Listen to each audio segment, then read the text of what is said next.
Tonight's program is going to be a flamethrower. You have been warned. We're just going to jump right off into it. I said it years ago, and everything's bearing out exactly the way I said it would be. In the Diddy federal trial, they finally gotten folk into court, and man, oh man, anybody who was trying to say that there were any victims around here is looking all kinds of crazy right now. Let's go ahead and take a look at Exhibit A. Well, take a look at this one. What did they say to you here? Cassie threatened a man in 2014 over fears of leaked freak-off video. Nigga, what? I will kill you and hide you. Yes, sir. It's amazing what a little cross-examination will do for you here. Sean Diddy Combs' lawyers pleaded in 2014 and talking about the stuff she said. She said, I will kill you. If you don't show me right now, I will kill you. She's heard telling the man in the audio recording, the man had allegedly told Ventura he was in possession of the sexually explicit video, but he would not tell her about the contents of the video nor show it to her. You see what she said? I will kill you and hide you, Ventura said loudly, adding that she would put him in the effing dirt. At one point in the recording, Ventura referred to the man as her brother, indicating they had a close relationship. We'll see about that. While telling him she is, quote, tired of you talking S right now. Now, folks, listen to this next part. I'm going to effing kill you. You're effing with me, Ventura said. I've never killed anybody in my life, but I will kill you, she added. It's not going to be blood on my hands. Someone else is going to do it. And deal with it, nigga. So, we just gonna overlook that. So, P. Diddy is they talking about a RICO, racketeering, gangsterism. So, Diddy the only gangster? This was an audio recording, people. This is not somebody talking about, well, I heard her say something. No, they played her on audio, yelling at somebody, nigga, I'ma kill you. And then say, I'ma kill you. I'm gonna bury you. I ain't gonna do it. Somebody else gonna do it. So she's all the way gangstered up, and there's some jackass on the internet who's gonna tell you that she didn't want to be a part of this life. That's what they're going to tell you. She didn't want to be a part of this life. Now, you've heard ex-bodyguards saying that her and Diddy was putting hands on each other. You ain't heard none of them folk talk about, by the way, she was telling people, dude, I'll have your ass murked. I'll have you killed.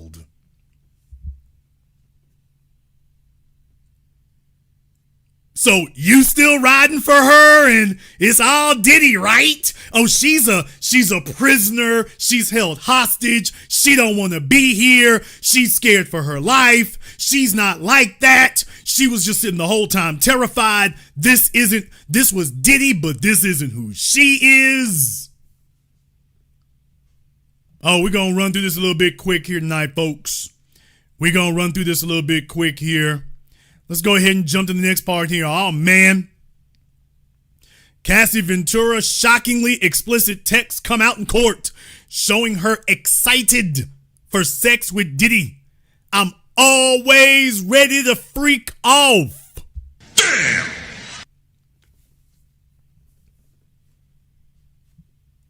Come on now.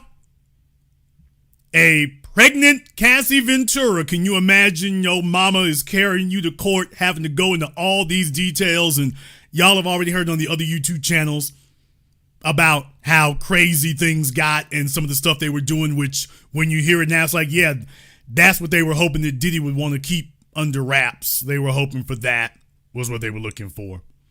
That's what they were looking for there. So I'm always ready to freak off, LOL, Ventura wrote in a BlackBerry message to Combs on August 5th, 2009, roughly 2 years into their relationship, when she was in her early 20s and he was in his late 30s, as if that matters.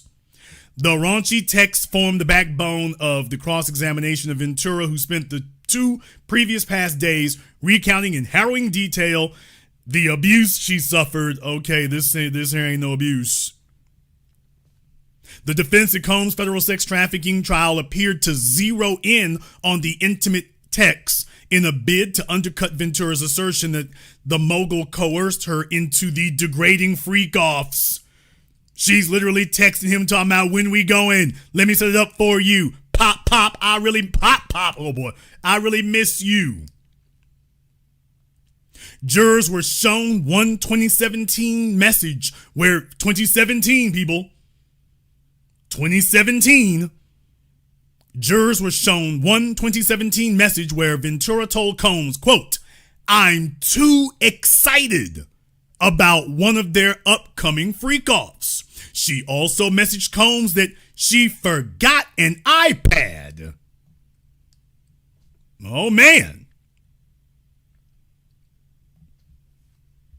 Which she testified they used to record the sex marathons. Nigga, what? Combs once texted Ventura to, quote, have fun, impress me when she was on her way to a sex shop to get supplies for a freak-off, jurors learned. This is not no damn hostage. This is not no prisoner. She is down with the business. And when she found out that her time on the ride was over, now all of a sudden, he raped me? The court also saw messages from the couple sent between May 2016, between the couple sent on May 26, 2017, near the end of their relationship. We're going to come back to that part too, because this is critical. The end of their relationship, about her run to a sex shop called the Pleasure Chest. Ventura testified that when she went to the X-rated store, she, quote, would get different sexual supplies, lubricants, outfits. So if you want to know what the scummy lawyers were counting on, it was that, Diddy's going to want to conceal all this information. He's not going to want that to become public. And that's what they were doing. Another message showed the pair appearing to try to avoid getting pregnant after Combs suggested having, quote, one of our nights. After one message was read out, Ventura asked for a break and grabbed her pregnant belly with both hands. Oh, please. Really? She did that during this trial here. Every time she got put on the spot and was looking bad, all of a sudden, I need a break. I can't continue. Every time that happened, they had her reading her own messages, and then she said, I can't read anymore. I just can't. Every time she got put on the spot, all of a sudden, she starts yelling about being pregnant and I need a break. At one point, she smiled when Estavo, that's Diddy's defense attorney, brought up a loving email she wrote to Combs just a few weeks after her 21st birthday. At one point, she smiled. People, it don't get more blatant than this, and you don't hear the media amplifying this part. Yeah, these were the good old days. She's only upset that it came to an end. She was like, hey, I thought I was going to get took care of for life.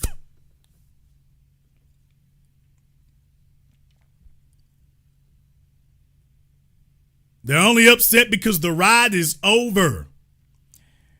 Says here that the email expressed how, quote, grateful Ventura was to be in Combs' life, but also how she felt she was, quote, that he was, quote, constantly weary of her. People, it is not that the information is not out there. It's not that it didn't get exposed. It's not that you couldn't find it. It's not that it doesn't match up. It matches up to literally everything we said, everything I have said to you now for years. It all matches up. Like with everyone else, they were all fighting to get next to him because they were like, man, he's easy to put a case on. They were the ones fighting to get to him. This isn't you're going to have folks saying that her fighting to get to him, oh, that's abuse. So let me get this straight. If you're trying to get away, that's abuse. Yes. And if you're fighting to get next to him, that's abuse. Yes. And if he's running to get away from you, running down the street in New York, Jonathan Majors, he's still abusing you while he's running away, right? Yes! Don't you understand that this is the psychotic, gynocentric order that you're living in here today? And you'll have males defending it. We're going to talk about that in a little bit. What their motives really are.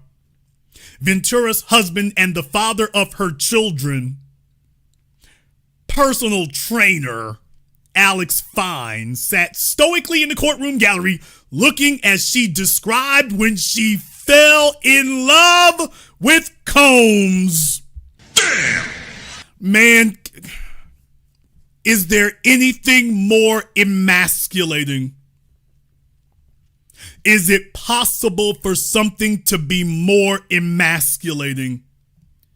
Fellas, what kind of man can we use the word your name and man in the same sentence when you're in court listening to all of the dirty, grimy, disgusting, crazy ass sewer dumpster things your wife was doing for the decade up to a couple of months before she jumped ship and hopped over to you? You got to hear, and then they bringing the folk up in there. These are guys, they're ripped, they're cut, they're muscular. Oh, she's text messages talking about how they were stretching her out, and it was, they give me aches and pains in places I didn't know I had, and I felt like I had 4 feet when they was grabbing my ankles. It was, and you got to sit there and listen to that. Let me tell you, I would be in the fetal position if I had to sit there and be like, wait a minute. I'm so glad there's so many lawyers in here. Is there a divorce lawyer in the house somewhere? Yeah, I need you right now, bro. Yeah, take my number right quick. But yeah, I need a lawyer now. A divorce lawyer. There is no man anywhere whose soul is not going to be crushed and broken, sitting for 2 straight days hearing your woman talk about, and then at this hotel there were 4 dudes, and at this other hotel there were 5, and we were there for 5 straight days. I was so exhausted I needed an IV. When we got done, I needed an IV, and Alex is like, I'll be damned. She acts like a wet blanket in bed with me, but with Diddy? Oh, she was a runner. She's a track star. She was a runner. She was a track star. She was an Iron Man athlete with Diddy. She coming to you telling you about all the stuff she don't do anymore. Oh, Alex, I can't do that. I'm traumatized. But she was throwing it like a cinder block with perfect strangers as long as she had access to Diddy. What kind of man sits here and stays with that? There's not enough money in the world to compensate you for what he say, this personal training thing. Both of us hoes to the industry now because this personal training thing ain't never gonna pay no business. There is no man worth a grain of salt who is gonna sit there and listen to that and hear that this was everything she was doing right up until the 2 months. Actually, she was talking to Alex. She was actually talking to Alex while she was with Diddy. So now you're hearing all the damn details and this is cool? I mean, you hearing everything. She was talking about, folks, she was talking about she had sores on her tongue. What? I got to go here right quick with it. She was complaining that she had sores on her tongue, not from an STD, but from friction. Damn! I'm going to leave it at that. Those were her words. They were wearing her out. She got on the stand to say, by the way, I was so determined to win the championship belt.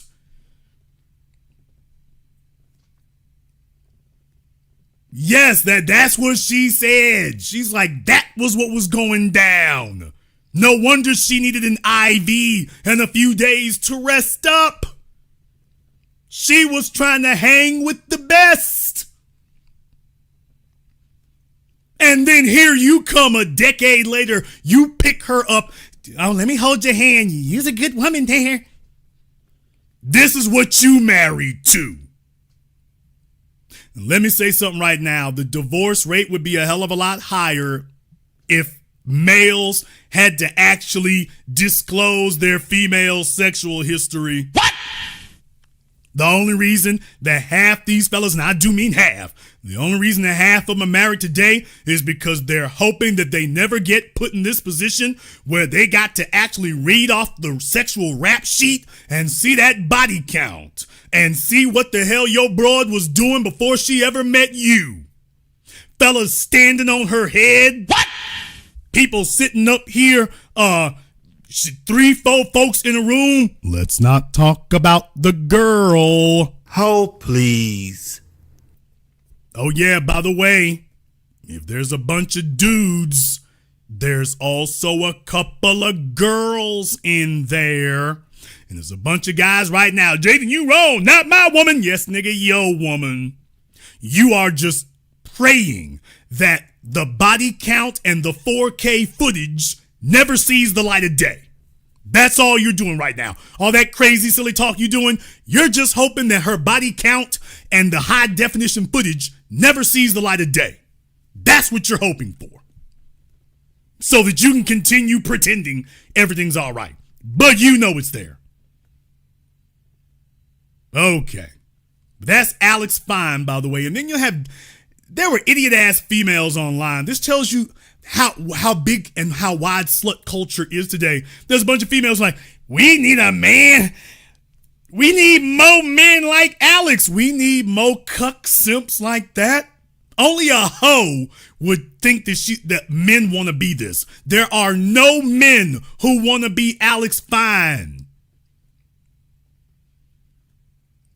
There's not enough money in the world to get me to be comfortable with a chick who spent a decade as P. Diddy spittoon. This idea that, okay, throw me 20 mil and it's happily ever after. What the hell? Every time you look at her, but they've been in the courtroom watching videos and watching and seeing pictures. Every time you see her, you see the damn freak off. Now it's been exposed in living color. Your woman's prancing around with bodily fluids and drugs. Bodily fluids and drugs. And you're okay being Mr. Mom to that? What kind of gutless, non-self-respecting individual do you have to be? You have to be Alex Fine. And of course, there's a bunch of hoes. He say hoes! I damn sure did. And deal with it, nigga. There's a bunch of hoes out there. Ooh, wish I could find a sucker like him. Okay, but are there any men who want to be him? Because that's what you got to find first. There's no man who wants to be him. Okay, why not? Oh, yeah, you know. So, yeah, folks, I mean, she got blown all the way out the frame for a decade, and then you got Sissy Five Mama's boys talking about, she didn't really want to be there. Do you know how stupid and willfully naive you have to be to sit there and talk about your woman didn't want to be there for a decade? While P. Diddy and 3 other dudes are putting her in the figure 4. And you talking about, she didn't really want to be there, nigga. It was a decade. She was there for 10 years. Nobody does anything twice that they don't like doing. Had some clowns earlier. She didn't like doing that. Okay, I'm like, these are niggas who date hoes, or their mama's a big ass hoe and told you that nonsense. When as a man, you wouldn't go back to a restaurant that gave you bad service twice. That's a restaurant. Diddy was serving up a hell of a whole lot more than calamari. He was serving up a whole lot more than the appetizers, and she kept going back for that. Yeah, you like that. Yeah, what they doing there, the money, the drugs, the cars, the fame, she like, yeah, that's me. You telling yourself, she didn't really want that. Y'all lying. She was just brainwashed. She didn't really want that. Meanwhile, you're hearing that she smiled when they talked about the old days. She was sitting there smiling. She wasn't even going to hide it from him. That she's sitting there smiling when she was confronted about it in court. That was for Diddy and the rest of them. Let them know, yeah, this is why I'm doing it, because you brought the good times to an end. And I got this suckified sap over here, but I'm punishing you because I can't stay where I wanted to be. Ventura kept things cordial with Estavo, even sharing laughs with the lawyer early in the day, but her answers grew shorter and shorter as the hours dragged on. Do you have any questions for me? Ventura asked at one point as Estavo read from another year's old text exchange. Ventura previously testified that she participated in the, quote, freak-offs to please Combs, and because she wanted to avoid his anger, which often resulted in him beating her. People, this is a grown-ass woman. Let me explain two things for you about the so-called sexual assault and physical assault. Men, I want the men in here because it's sometimes some really dope, dense mama's boys start talking crazy because you start identifying more with your mama's ovaries and the brain if you had one. Fellas, if you were in college with your homeboys and you got sexually assaulted, would you be hanging out with them dudes the next damn week? I'm asking, fellas, okay, if Cassie, well, you know, Jason, that's how abuse work for a grown woman, for a man she's not related to. Okay, so fellas, if you're gonna make that argument that she's a victim of abuse, then to the fellas in here, when you were in college, if some of your male friends had sexually assaulted you, well, would you feel so abused, like, well, I'm still hanging out with them next week? Nigga, what?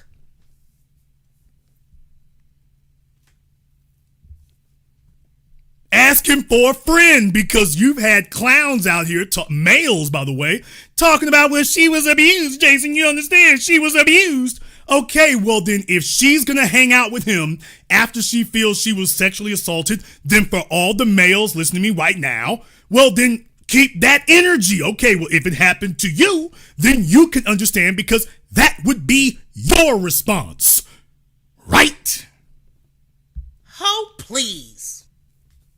Okay, and the physical assault. Once again, hey, ladies, if you went to a bar with some of your homegirls and the three of them broads jumped on you, to the females in here, if you were hanging out with three of your female friends that you've known since high school, not some music producer that you've only known for a year, some of your girlfriends you went to high school with, y'all went to a bar one night and them three hoes beat the brakes off of you in the middle of the damn parking lot and busted your damn eye, and you bleeding every damn thing else. Then the next week, well, we gonna go hang out some more.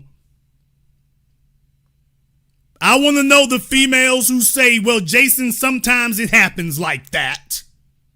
Yeah, if one of my female friends beat my ass in the middle of a hallway at the hotel, we'd still be cool the next week and we'd still be hanging out. After all, Jason, I went to high school with them. Well, Jason, you don't understand. I went to high school with them. So if they did sit up here and dance, damn me, the moonwalk all over my ass, I would still be hanging out with them. I want to know the females who confirm this so-called rationale that Cassie giving you. Can we call it what it is? Cassie was a part of that life, rough and rugged, young and rowdy, and thottish as hell. She wanted to be on the inside, and that's what it was. Now she wants to claim she didn't like it. Nobody stays somewhere for 10 years with something they don't like. That's just how y'all get down. That's just how y'all get down. It says Estavo, beyond attempting to paint Ventura as game for the baby oil filled and humiliating freak-offs, it wasn't humiliating. You don't go back for 10 years for something that's humiliating. She was in charge of it.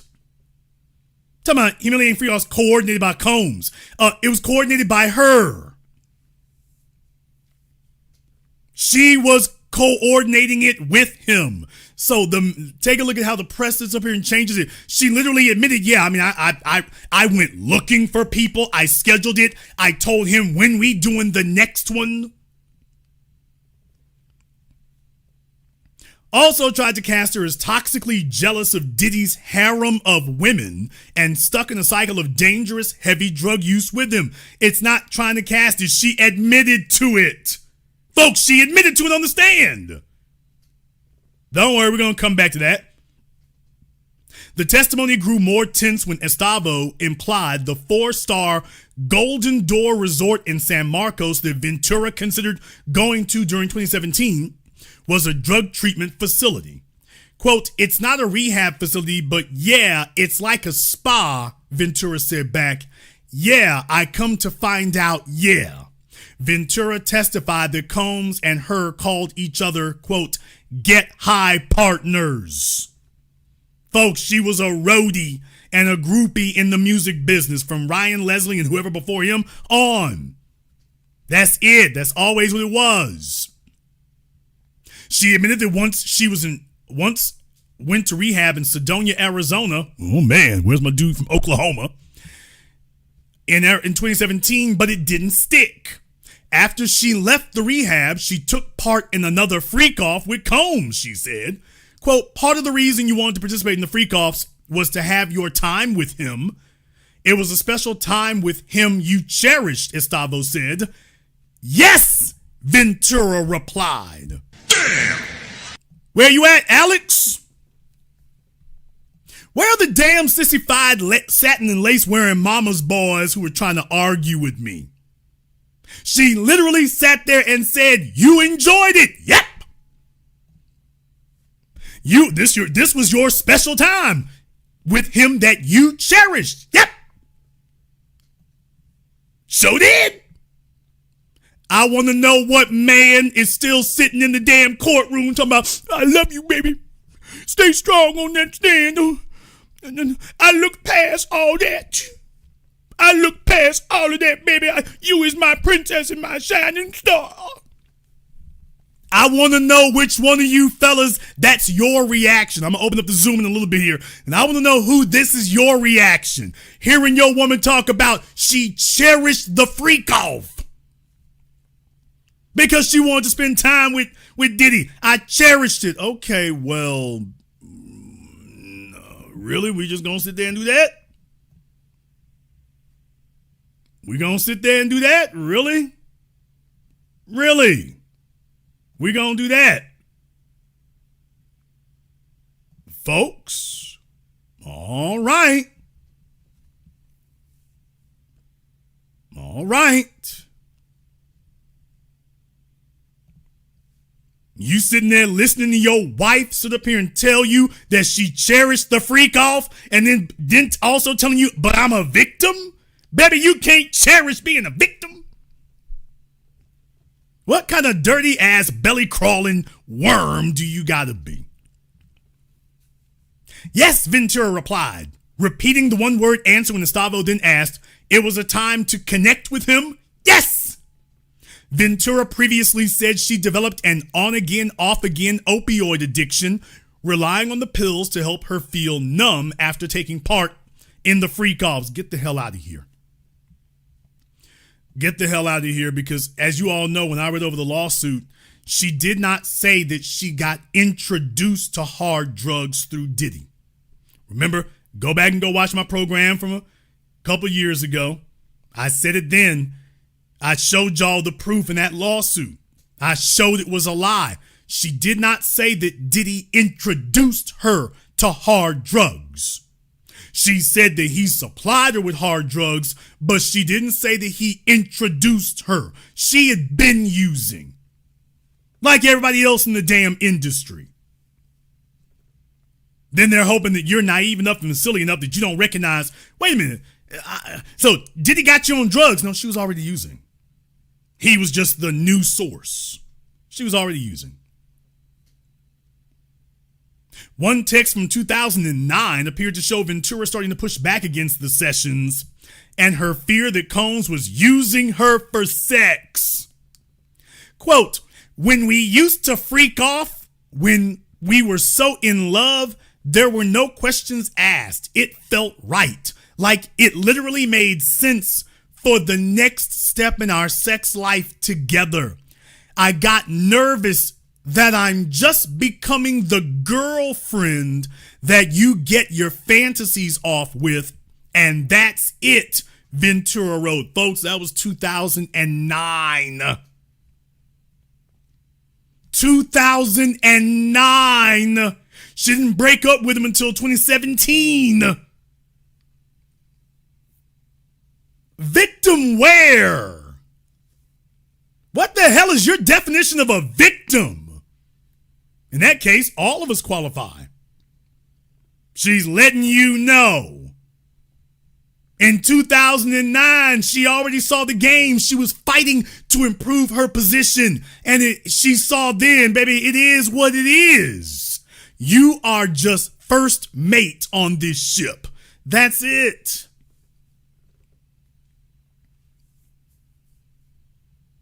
No, look. If you are a man putting your mouth on Cassie after hearing all these details, I just gotta believe you want to be with Diddy too. Damn! I just gotta believe that. I see the earring. I have to believe that you really, that's something that turns you on. If you're okay touching her after that, I gotta believe the only real regret you got is Diddy didn't call you too. It's like, damn, he let me out. The marathon grilling drew fire from federal judge Arun Subramanian, who chided the defense for their slow pace and then grew peeved when the lawyers tried to push for an extra day of questioning. Subramanian didn't budge, noting both sides agreed ahead of time that Ventura's testimony would be completed by the end of the week. He told the defense team that they would need to finish up with her by Friday morning, but he said he might give a little more time after lunch. Combs' lawyer, Mark Agnifilo, said he was surprised to hear there was a hard deadline. Quote, this is a critical witness in the case and involves a life sentence. So, in any case, yeah, you got the details there. Nice tattoo, Cassie. Although she's got a number of tattoos, doesn't she? She had 3 tattoos that she said she got for Ryan Leslie. What? Yeah, that tells you right there. There's a bunch of chicks out there. And remember what I said, when females start defacing themselves, self-desecration and defacement. Yeah, so she got tattoos for Ryan Leslie. Didn't stop her from going to Diddy. No, look, you got to understand, the high yellow chicks, they're Afrocentric until they can get a lane in white society. High yellow chicks are Afrocentric until white society opens up a lane. You got to look at how they live, not where they're trying to cope or where they're trying to be accepted, because white society hasn't opened up a lane for them. So you got to understand that that's the way that really works. Let me move that up a little bit. They're hanging out. Everything is survival sex. Everything's survival mode. And the second that the dominant society opens up a lane for them, they shoot for it. They shoot for it. So she's got tattoos all over the place, and that means you have the mindset that lets them know what it is. I want to show this article to you here right quick. This from PBS. Take a look at this disgusting headline. Take a look at this propagandistic, disgusting headline. Cassie forced to read aloud explicit messages in cross-examination for Diddy's sex trafficking trial. They're acting like somebody grabbed her by the head and was shoving her face into a sheet of paper and demanding, read, shame, read, shame. Forced. She was asked, And then in the middle of it, when she started telling on herself, she said, I don't want to read anymore. And that was it. So it was Diddy's female attorney they're reading text messages. So Diddy's attorney was reading his words and Cassie was reading her own words, which she had been doing. She had already been doing this during the trial. And then when these text messages started telling on her, then all of a sudden, I don't want to read anymore. Nobody forced her to do anything. Nobody forced anything. But take a look at how disgustingly biased the media is in this regard. They just, we'll tell you what's really going on. We'll tell you. You don't need to, we'll tell you what it is. Now, for all the idiots and clowns out there, and yes, that's what you are. For all the idiots and clowns out there who want to sit up here and act as if, somebody was a victim of something. Somebody's a victim of something. And that's not the case.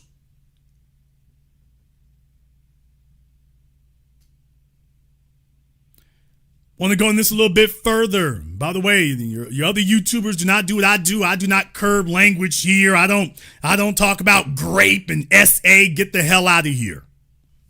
It's not what we do. We keep it rough, rugged, and raw.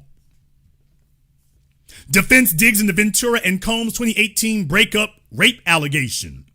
The jury is seeing messages and hearing testimony about the prolonged breakup of Sean Combs and Cassie Ventura in late 2018. Okay, so they broke up in 2018. So 2009, she said, I just feel like you got me here for sex. 2018, the beat rolls on. Which the defense appears to be using to try and raise further doubt about her rape allegation. They're the defense. What are you talking about? Meanwhile, ABC is trying to act as the defense attorneys and the publicist for Cassie. Okay. Quote, you don't say anything to the effect of, the last time we saw each other, you raped me, Estevao noted about Ventura's communication with Combs. According to Ventura's testimony, the last she and Combs had sex was September 27, 2018, when Ventura testified she received a FaceTime call from her now husband, Alex Fine. Damn! I want to know who's still saying that she's some squeaky clean something here. She's a victim of what, man? She's literally got Diddy's sweat and everything else he brings to the freak off on her while she's FaceTiming Alex. I guess she figured, well, all I got to do is wipe my face off and I'll be good. I want to know who the hell is going to defend this chronology. I hit the wrong button here, but I might as well go into this. For anybody who says that she's a victim, people, this came out during the testimony too. Cassie says, I'm getting $10 million from the hotel where Diddy beat me. Nigga, what? Oh, please. No, folks, this is not money from Diddy. On the stand, this was during cross-examination. Cassie has said that, oh yeah, by the way, my extortionist lawyers, you know that hotel years ago I got beat up in on video? Actually, I didn't get beat up. We was fighting because I'm giving him the business. Folks, yeah. She said they're gonna give me 10 million. This isn't from me. This is what she said.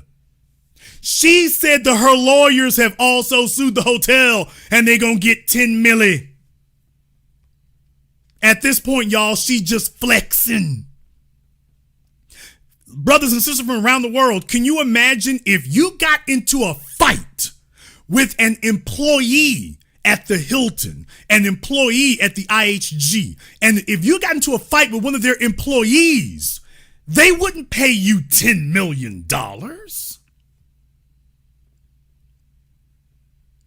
If any of you got into a fight with one of the hotel employees at any hotel you can name, they would not pay you $10 million for that. If one of their employees, if one of their valets beat your ass in the middle of the parking lot, they would not pay you $10 million. Certainly not if it's 5 or 7 years later. What the hell? What are we doing here, man? What are we doing? This is your victim? Some of you just have severe hate issues. Okay, this is your victim? This is the victim here. So this is what the sweet, innocent So this isn't a take. This is the victim.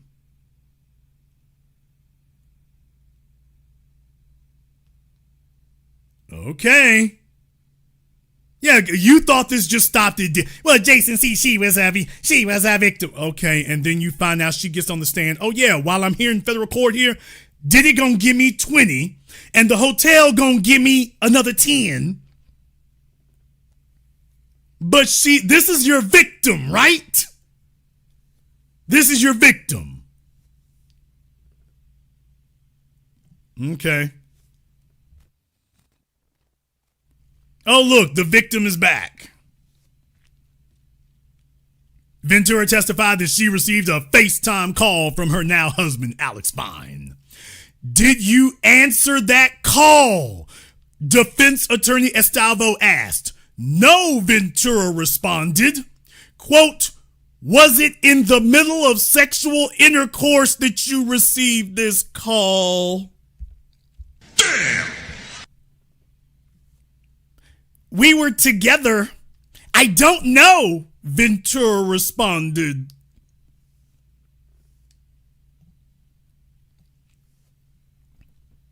I want to know where the Alex Fine defenders are right now. I want to know where you at.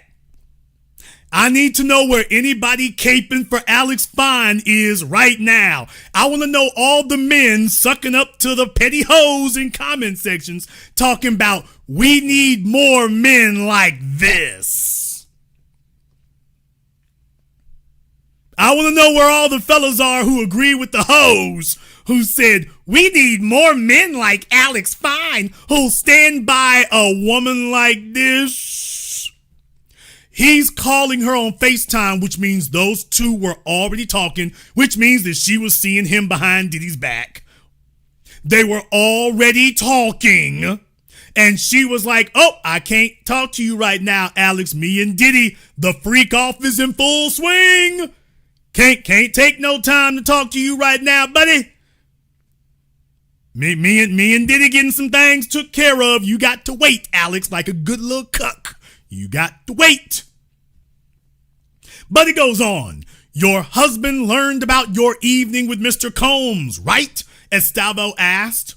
You told your now husband that Mr. Combs raped you. Quote, that wasn't the evening I was raped, Ventura testified. What? Damn! Oh, please. Man, look here. Well, no, it wasn't that evening. Okay, what were y'all doing? Well, we was in bed. I mean, he had my legs. I'm talking about broke like a pair of pliers. Fellas, can you imagine? You're married to this woman. You have children with her. And she's on the stand saying that with your kids one day we'll be able to see this. Yeah, mama didn't answer for me because she was with Diddy and some dudes. And I mean, they was breaking her down. She was with Diddy and some dudes getting stretched out like spaghetti, getting stretched out like linguine. So she couldn't answer FaceTime for me. She was busy. And you sitting there talking about, I want you all to know I support her. I am supporting her diligently. This is what he said. I have felt so many things sitting here. I have felt tremendous pride. What? And overwhelming love for Cass. I have felt profound anger that she has been subjected to sitting in front of a person who tried to break her. Dude, if Diddy was trying to break her, he had help. Remember the other guys and the other gals in the room? So you can't just put this all at his feet. She was getting broke by a bunch of people, Alex. You're going to have to just accept this, dude. You got to just settle with yourself on this. She was getting broke by a few people.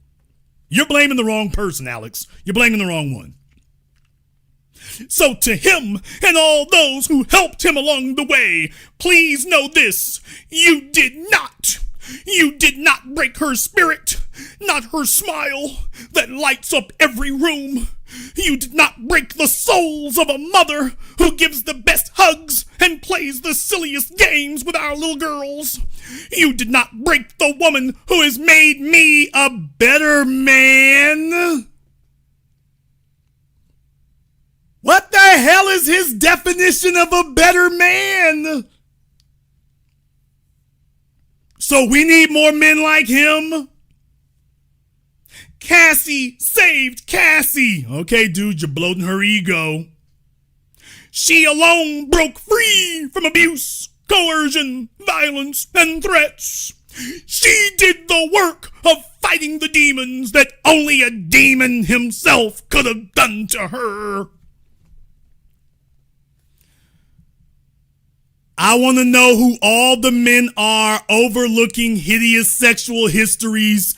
And I said from the very beginning, if you'll remember, go back, I said from the start, he's the reason for this. Diddy's attorneys are confirming their suspicions that line up exactly with what I told you all years ago when I first read the thing. It was so obvious. I'm like, Cassie is trying to hold her little ramshackle marriage together. She didn't tell this dude everything, but she's not letting Diddy go, and she doesn't want to let him go. And Alex is like, look here, heifer.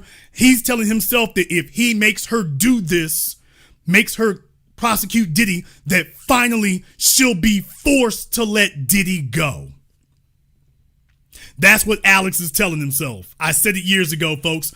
Yeah, now remember, if as a white woman, yes, I said white woman. As a white woman, if you want white men to forgive you for being defiled by the Mandingo Negroes, then all you got to do is tell them you were raped. Oh, I didn't want to do it.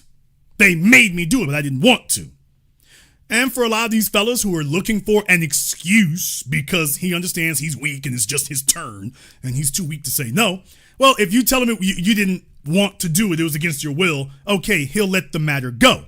The problem is, I suspect that she continually keeps bringing him up, talking about the good old days and comparing Alex to Diddy. And Alex is finally like, okay, if you wasn't raped, you sure ain't talking like, oh yeah, I was. Then, hey, look, in New York State, you can file charges. We can do something about this. And Alex kept pushing the issue until she finally felt she had to do it. Because otherwise, Alex would have said, okay, well, clearly you want to be there. Which she does. I didn't say she did. She does. And Alex was desperately trying to break Diddy's stranglehold on his wife. Y'all heard the damn details. She was sitting there in court smiling when they talked about the freak-offs. She said it was a cherished time. He heard that just like we all did. How was he ignoring it? Because he figures, well, once Diddy is gone, finally she'll have to let him go. And of course, that's not going to happen. So now he has to sit here and listen to her recount every sticky, slimy, greasy, dirty episode that her and Diddy and the boys and girls had with her. I got a question to ask the men. Fellas, is a marriage worth this much to you? What? Damn! Is a marriage worth this much? Please tell me the caliber and quality of female, because first of all, Cassie doesn't strike me as being that caliber of female. What kind of female do you have to be to have a marriage that's worth this? Whatever he's getting from her, it's worth this? You're sitting in court looking like the cuck of the century. Your marriage to that chick is worth this? It's worth this. And you two gonna ride home together in the Buick and everything gonna be everything. It's worth this? How do you crawl in bed with her knowing what she really likes? What in the hell is it? What marriage could possibly be worth this? This mental and emotional anguish? What the hell is it? If he's only there for the money, then the marriage is obviously not worth it. Earlier, the defense showed Ventura transcripts of her interviews with law enforcement agents, pointing out that she told them that the night of the alleged rape, Combs was acting, quote, nice but strangely. The defense also tried to point out how Ventura wondered whether the alleged attack occurred because of Combs potentially having bipolar disorder, the first time such a condition was mentioned at trial. Combs discussed his mental health struggles in a 2009 Playboy magazine article. I think therapy is good. I've been called bipolar. I'm not. I just have drastic mood swings. The jurors are in a lunch break.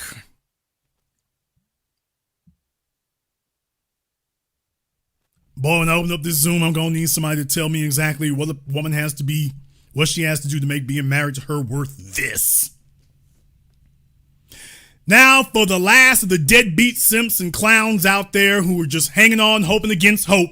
Well, Jason, Alex said that she overcame her demons. She fought the demon. Diddy is Sam Hain. He's the devil. He's Beelzebub.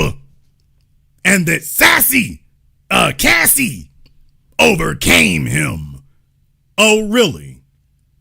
Cassie saved Cassie. Oh, really? Well, then I'm sure that the next thing I'm about to read for you all doesn't really matter. You know, when Cassie says that first of all, she says that she doesn't hate Combs. Let me read this right quick. Estevao asked Cassie if she still had feelings for Combs after he allegedly raped her in 2018. Quote, you didn't hate him then and you still don't hate him now. I don't hate him, Cassie responded. You still have love for him. I have love for the past, what it was. Please tell me what in the Frogger hell could possibly make this marriage worth it. He's saying, let me hang in there for that 30 mil. Tell me you just heard your wife say that and you didn't get up and walk out the damn room. She's admitting it to your damn face. Okay. All right. Now, folks, this next part. Oh, for all of the damn Cassie crackheads out there, explain this next part if this was all abuse. Cassie's breakup text. Quote, the nail in the coffin. Cassie testified that she broke up with Combs for good in August of 2018 after she saw a photo of him with another woman he'd been dating for the last few years of their decade-long relationship. What?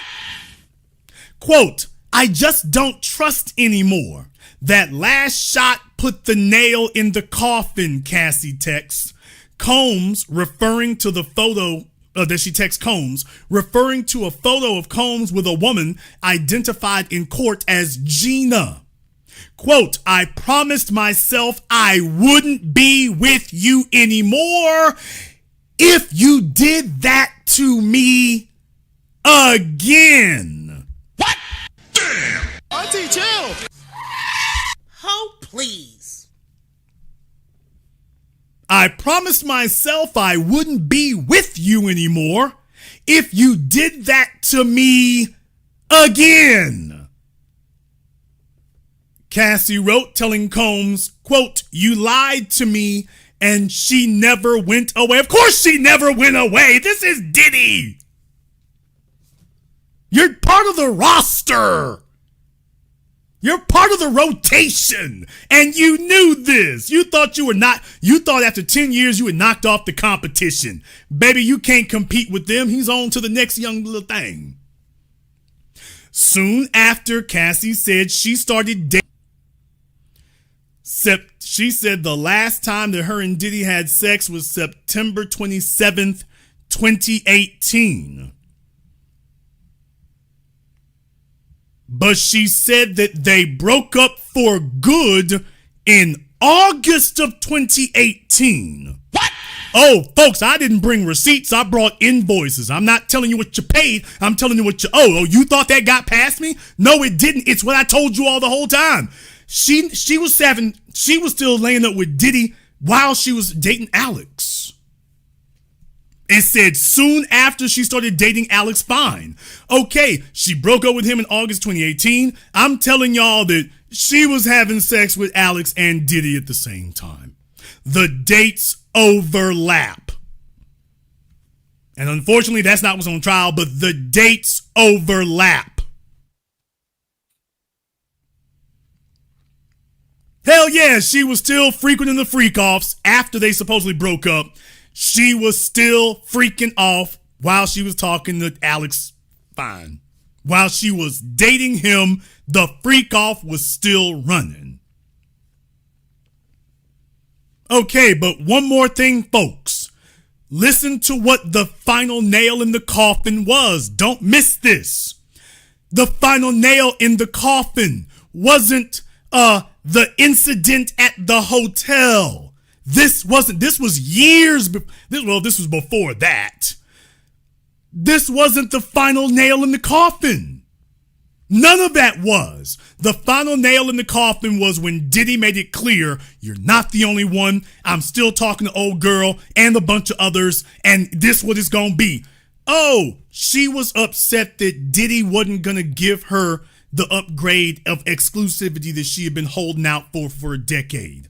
She broke up with him over another female. She broke up with him over another female. Not over drugs, not over beating, not over dragging her name, not over nothing else. She broke up with him because, this other female. And that's what's fueling all of this. That her time was temporary and tertiary, and that eventually she was going to be rotated out. And she wanted to keep her spot as either the top broad or the bottom B.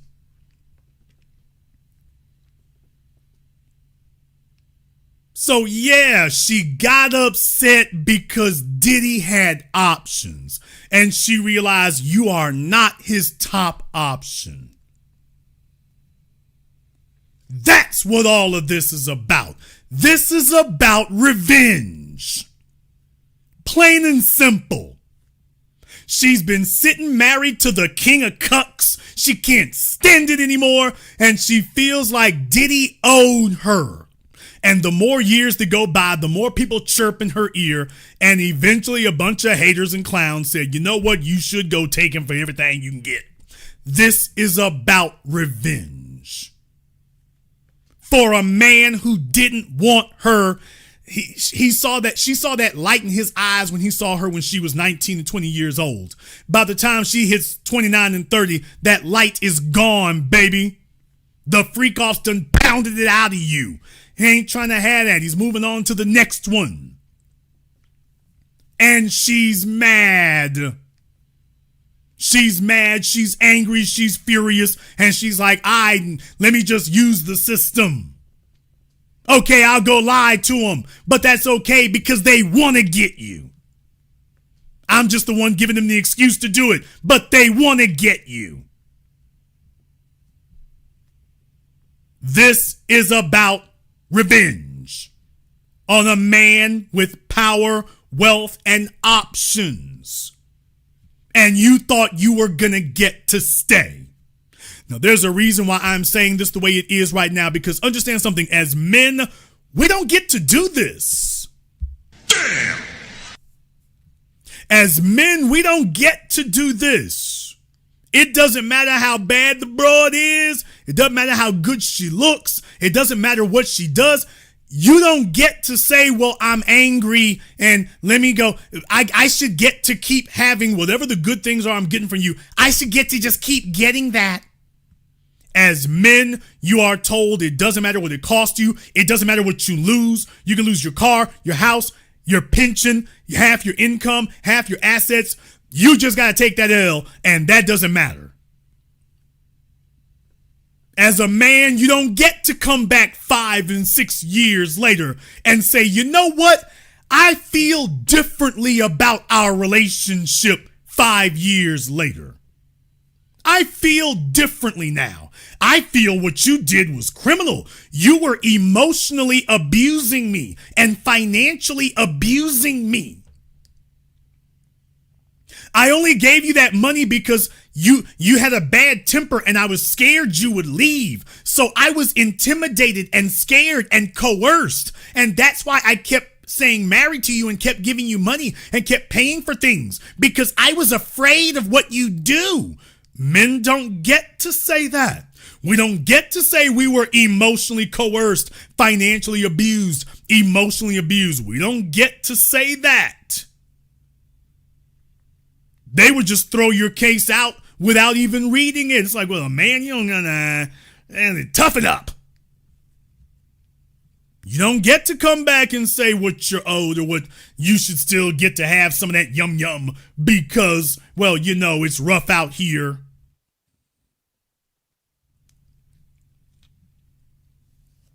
You don't get to come back later and say, actually, I only stayed with you because I was coerced into doing it. You don't get to say that as a man. And that's what this is all really about. That's what it's all really about.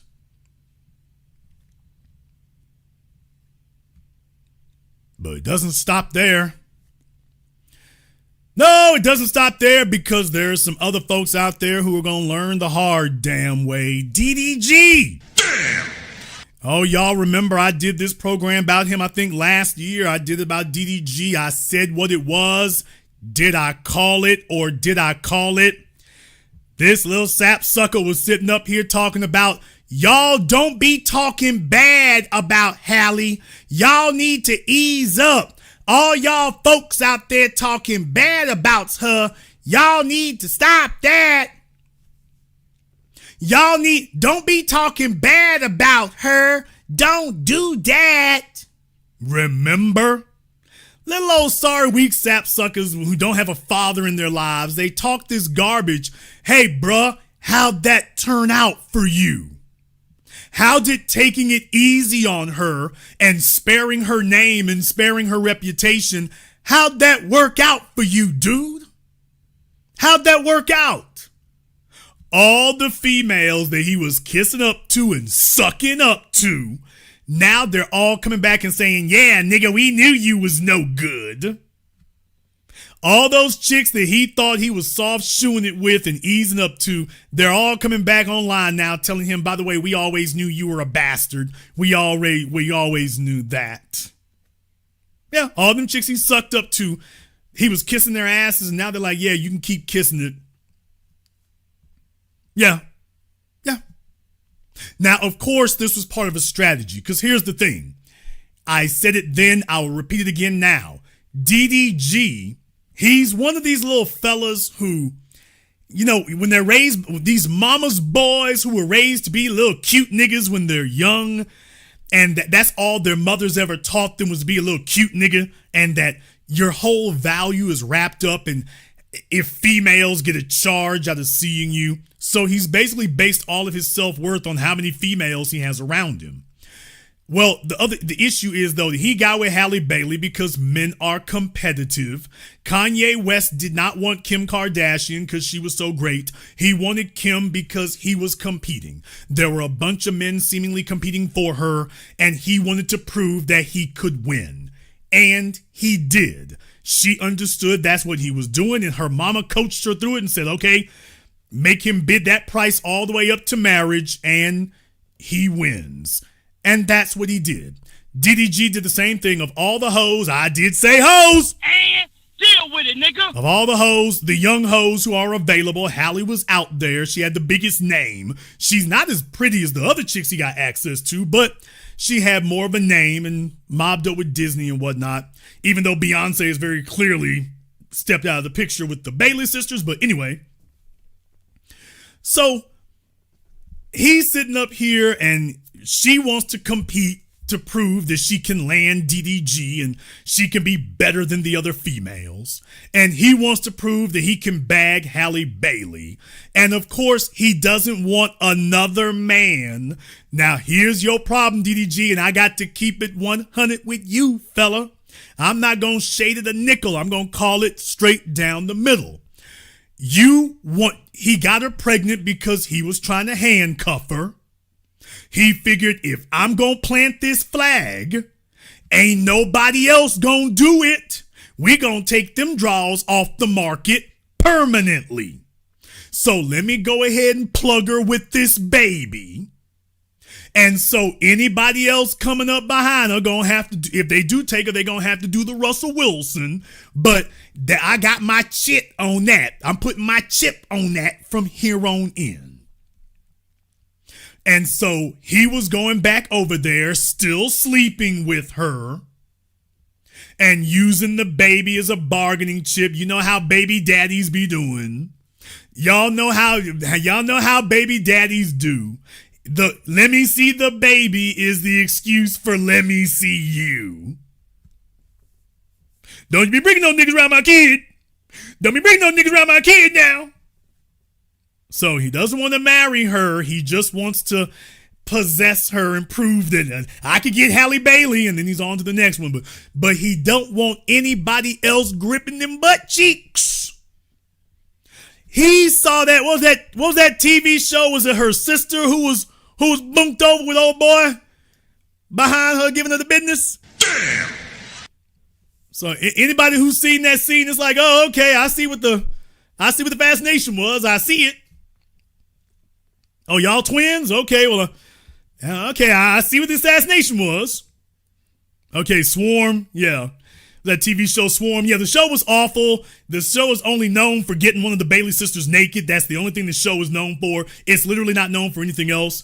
But what I am saying is that, okay, so if that's what DDG was getting, I'm like, all right, I can understand it. But he didn't want nobody else gripping them young, round, succulent butt cheeks. He didn't want that. He wanted to be the last man who could get it. This is what little weak, sissy-fied mama's boys do. I'm not beating up on you, bruh. I'm just saying, look, I'm calling out the character flaw. Little mama's boys do that. He thought he was going to handcuff her and another man wouldn't be able to do it.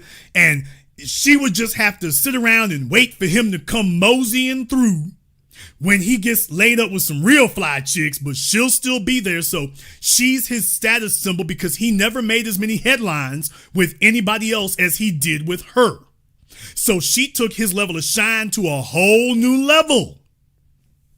So that's the only reason he wanted her, not because she was the prettiest or the sexiest and most capable. She was just the most well-known. Okay, she goes in his portfolio.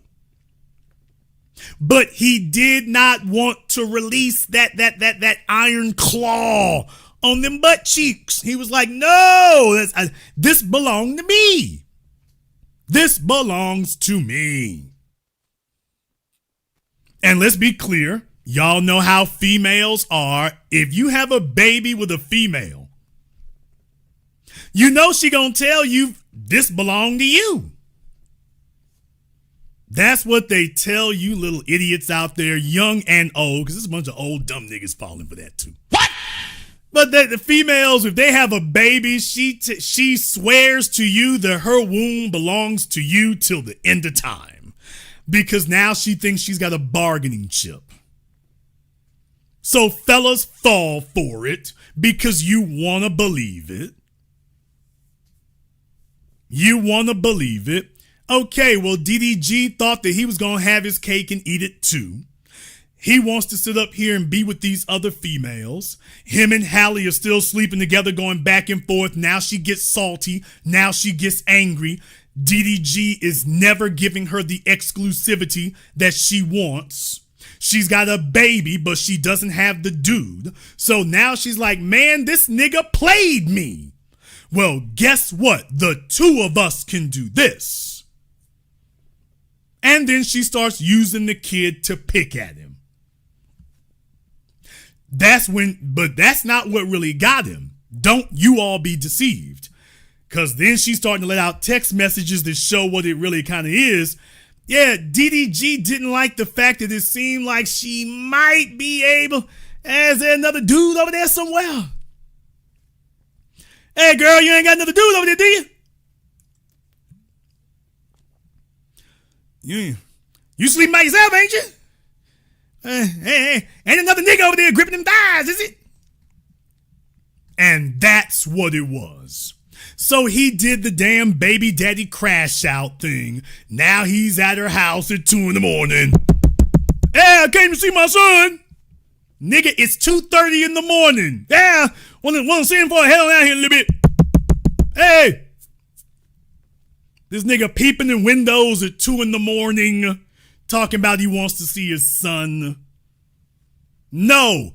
This is a chick you didn't really want her. You just wanted to have a turn with her. Then you got all caught up in it. And then she starts using it against you. You got possessive. That's when you give up your power. Fellas, understand something. Your biggest power is your ability to get up and walk. That is your biggest ability, is to get up and walk. Cut it off. That's your biggest power right there. And he didn't get it because that wasn't what he came for. He wanted to have access to Halle without obligation. And she was like, nigga, we got a kid. You obligated. I wouldn't have gotten pregnant if you hadn't done that.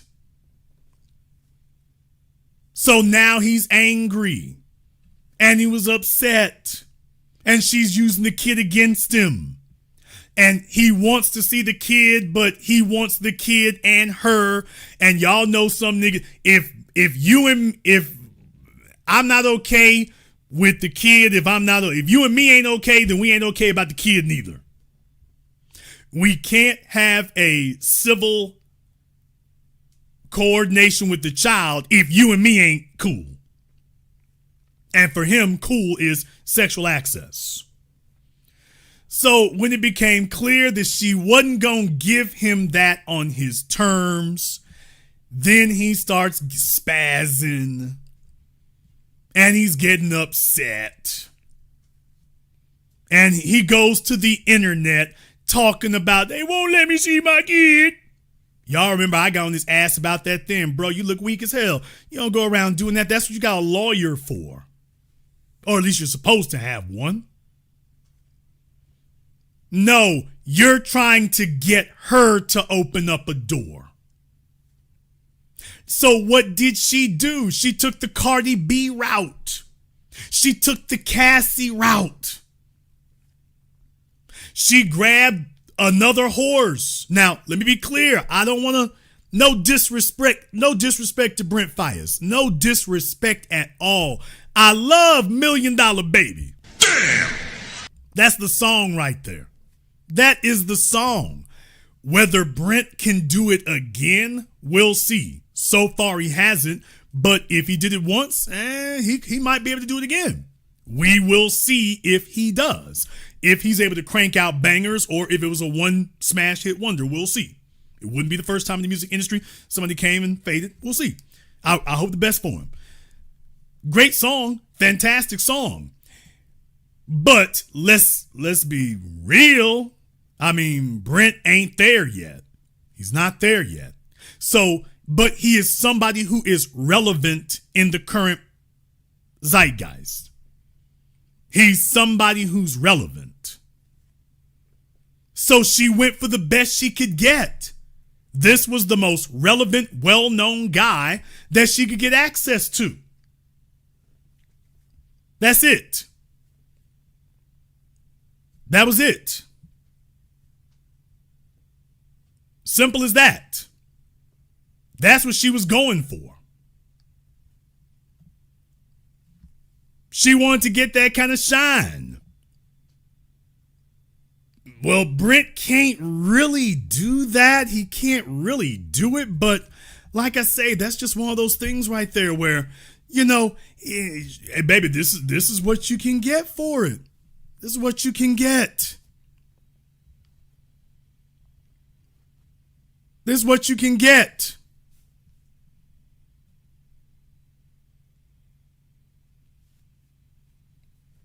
don't blame you. I don't blame you. Not at all. Not at all. But what happens when it runs short? What happens when it runs short?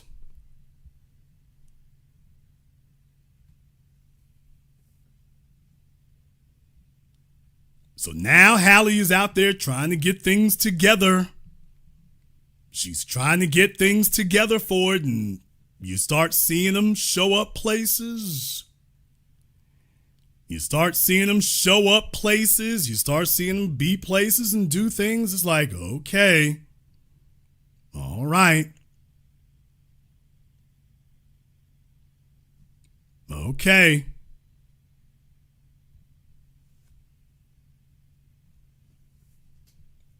All right, you can do that.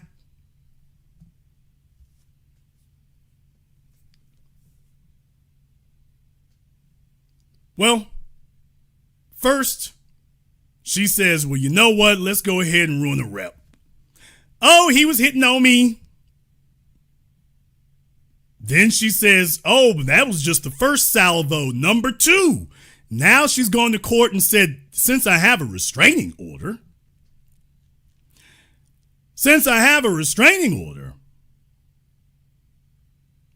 what can I do? What can I do? By the way, in the chat room, for folks here who are slow bus kids, yeah, you need to go do a Google about $1 Million Baby. Some of the slow bus children, and I should make them call up. Y'all know I usually clown folk about that.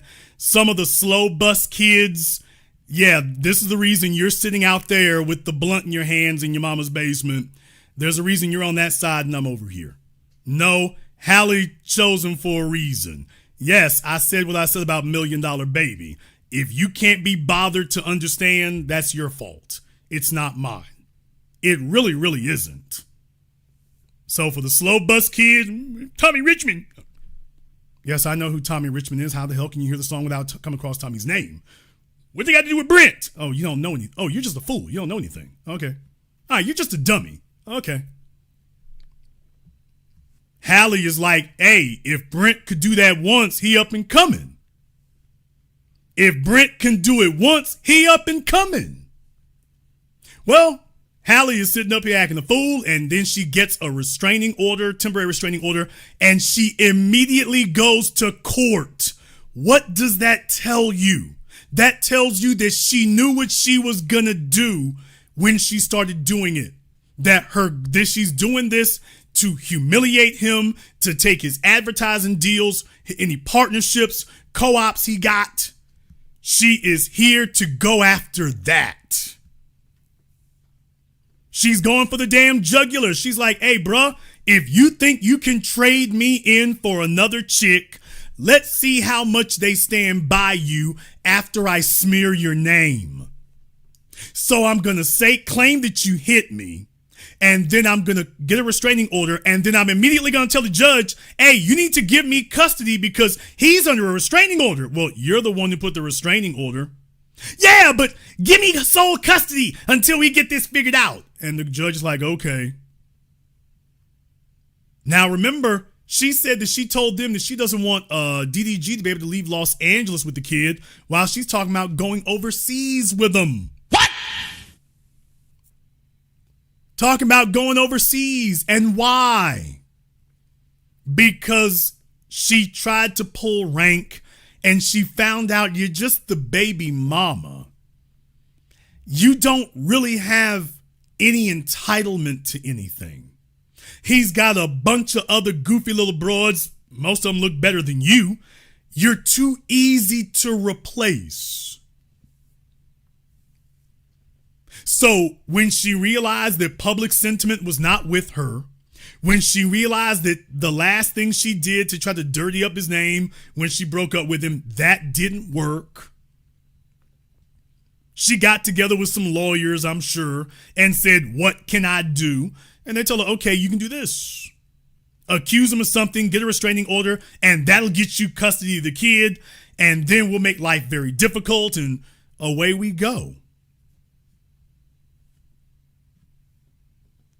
It's about revenge. This is about revenge. Halle Bailey is a control freak. She's one of these little prima donna divas who, for a minute there, she told herself she was the hottest thing in the world. And the fact that Beyonce has stepped away from the Bailey sisters. What? Beyonce, all her focus now is on Blue Ivy. So there's no reason for Beyonce to focus on any other chicks up and coming. She can now focus on her daughter. She's got ownership over there. And if y'all have seen Blue Ivy getting down on the tour circuit, it's very clear Beyonce has been sitting at Beyonce's feet learning everything. I'm telling y'all right now, in 3 years, Blue gonna be a problem. At the rate she's going, if that girl can sing like her mother, she's gonna be all the way a problem. Beyonce will be getting ready to hit 50, and Blue gonna be ready to blow up and hit the scene. Why would Beyonce waste any more time with daughters who will not, with girls who won't listen? Why would Beyonce sit here and argue with Halle and Chloe Bailey, somebody else's daughters who won't listen and won't follow her instructions to the letter? Why would she do that with girls who want to be movie stars? They don't want to be music icons. They want to be movie stars. They want to get pregnant by deadbeat dumb niggas. DDG, deadbeat dummy. Why would Beyonce waste another moment of her time? Let me explain this to you all right now, because I know where Beyonce coming from, because I've been there myself and I am still there to this day. Let me explain something to you. As we get older, and Beyonce being over 40, as we get older, we don't have 3 and 5 and 10 years to fight and argue with some young little hardhead. When we were in our 20s and 30s, we could give you 5 or 10 years to wrangle you around. As we get older, we can't do that anymore, especially if we're established and got something. Our time is way too valuable and way too short. We can't do that with you. When I give you the instructions the first time, you got to be on it. It can't be, well, I don't know. But I was in love and you give me stupid decisions. Hey, you're not mature enough to be able to roll with this. I got to move on. Sorry, baby, you got yourself in a bind. I got to move on. Folks, when you give somebody instructions that make them valuable, or they could be valuable to you, they go off and get pregnant. They go off and get a deadbeat. They go off and change professions. They go off and screw up their credit. They go off and move to a different geographic location. They go off and decide they don't want to follow the game plan that you and they laid down. You're not going to argue with them. It's like, okay, you know what? If that's what you decided you want to throw a twist in here, you want to throw a curveball, okay, good luck to you. And then you stop talking to them. That's it. Hey, you had your chance. You had your shot. You blew it. You wanted to be some little high school debutante with butterflies in your damn stomach over some YouTuber. Beyonce is like, I'm here to make the next me. Beyonce studied at Matthew Knowles' feet. She learned everything it was. Now she's like, okay, I know what it is to be Beyonce. All I got to do is replicate me. Halle and Chloe didn't want it. Okay. And she's like, all right, well, you know what? Fine. I have other daughters. And now Beyonce has put them down. She's not going to invest in them anymore. She's not trying to figure out how to make icons of Halle and Chloe. She's like, yeah, let Disney work with you if they can. And think about this. Chloe Bailey is out here getting pregnant by dumbasses and filing restraining orders and all this old drama and nonsense. Who the hell is going to be able to promote a movie with this going on? Who the hell wants to promote a movie with her starring in it with all this damn drama and chaos going on? So Beyonce was just like, yeah, we're done. We're done. You gals get it how you live, but I'm not putting any more energy or effort into it. Not like that. Let me see what I can do with my own daughters. Let me do that.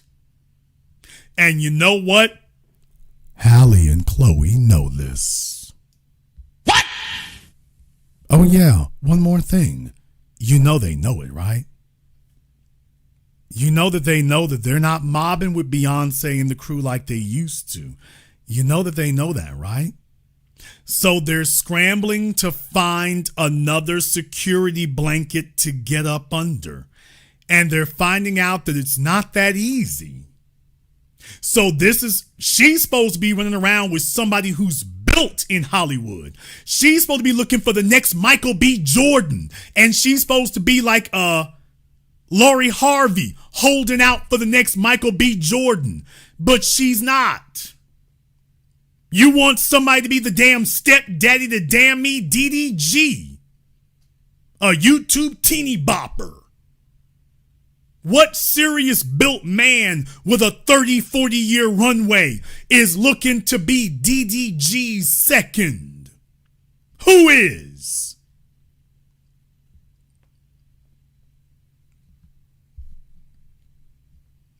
So she played the hell out of herself, and now she realizes you're just another sloppy baby mama.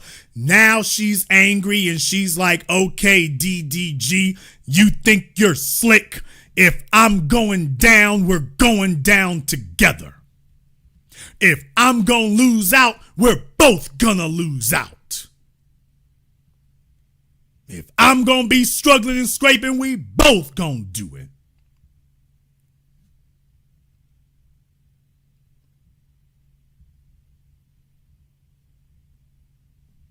In the chat room, President Jafar, let me go ahead and open up the Zoom. So glad you said that.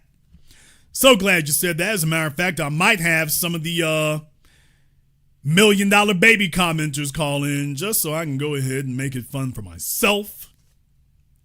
So glad you said that. Let me go ahead and get this up and popping for you. Since you are now going to educate all of us, this will be your opportunity to go ahead and do that. And I would not want you to miss out. And fortunately for you, I'll make sure that you don't have to. This is the business. We are the only program anywhere that is able to do exactly what I'm about to do. And there is the link to the Zoom in the chat room there. So President Jafar is going to go ahead, hit that link, sit back, smile, and dial. But there is the link to the Zoom there in the super chat. The link to the Zoom in the chat room, pinned to the top there. So President Jafar, we're so glad that you've weighed in on it. And he can avail us to his epic wisdom. So we will go ahead and make that available to you so that you can give us all the details that are fit to print. We'll give you 2 minutes to go ahead and join us for that. So glad that he's decided to volunteer this wealth of information here. We'll go ahead and get that going. Very, very important. Very, very important. In the meantime, for everybody else out there, the Zoom is now open for you. You can go ahead and give us a call. Please make sure that you have your camera and your microphone turned on Zoom. Nobody else will see you. The internet will not see you. Only I will, and that's just to make sure that there's no trolling issues. That's the only thing we want to make sure of here. People are allowed to agree, disagree, voice their thoughts, whatever the case may be. The only thing that we do not allow is trolling. Therefore, make sure when you call up, make sure you have your camera and your microphone turned on just so we don't have any trolling issues. The internet will not see you. Doesn't matter how goofy you look. The internet will not see you, but just make sure we don't have any trolling issues. Folks, we've entered a brand new era.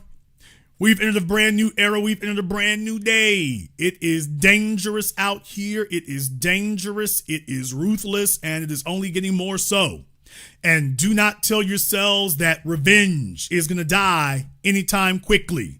Do not tell yourselves that. If you do, you're foolish.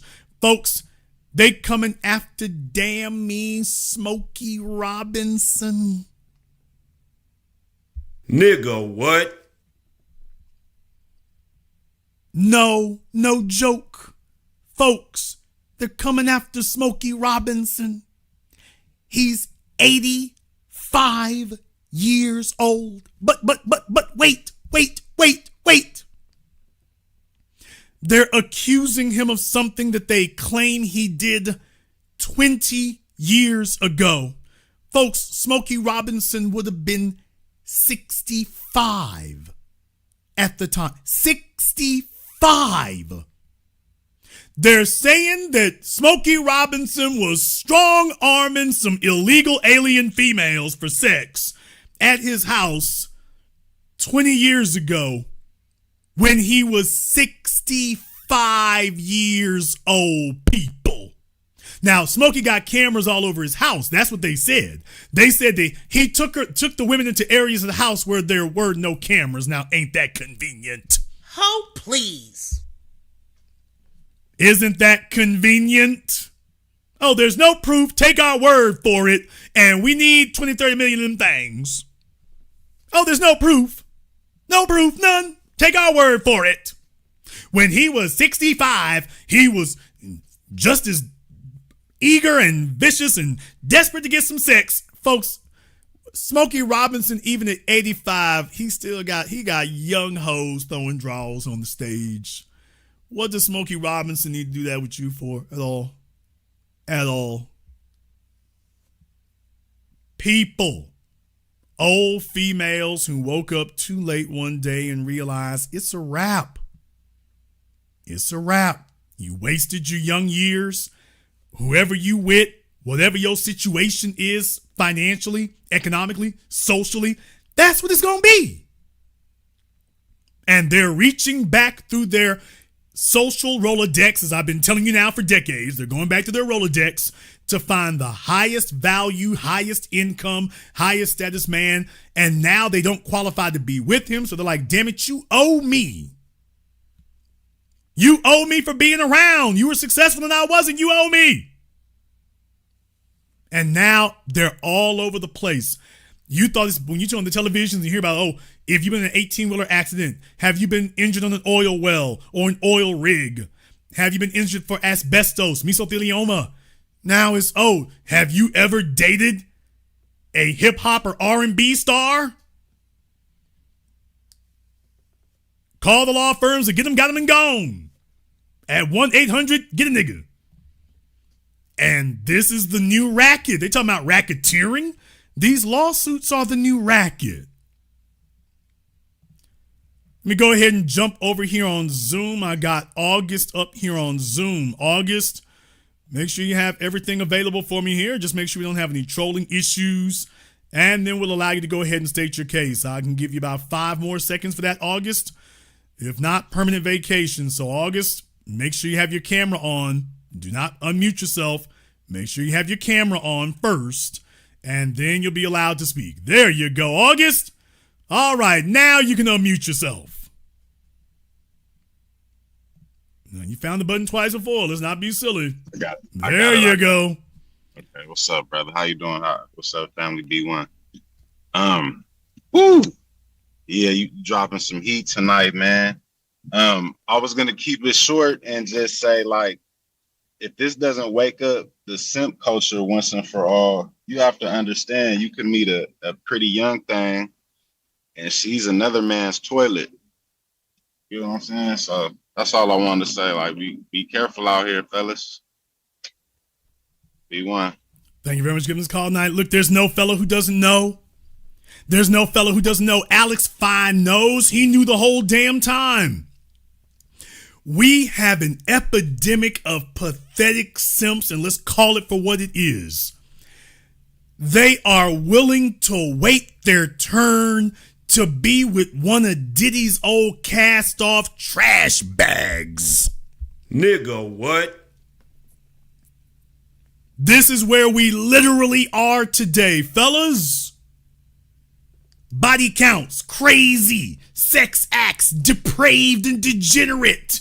She's long in the damn tooth. And we've got fellas out here diligently, patiently waiting their turn.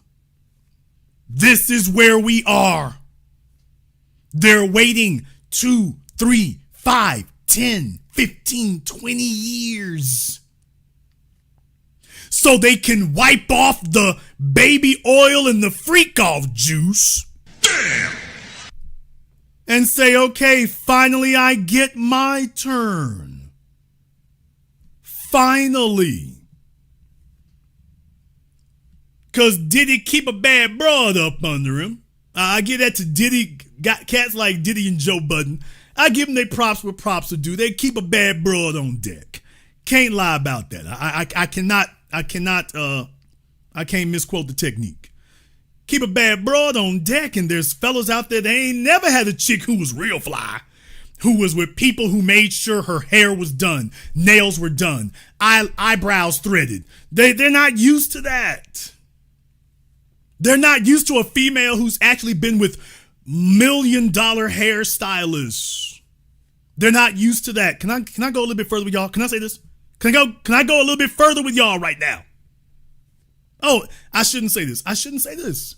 I really, really shouldn't. Because folks don't really know. They don't. They pretend they do. I should let the internet go ahead and claim what it knows. I should let them go ahead and do that. I should. Folks, they were at the SLS hotel. Yes, Diddy messed up another damn place for me.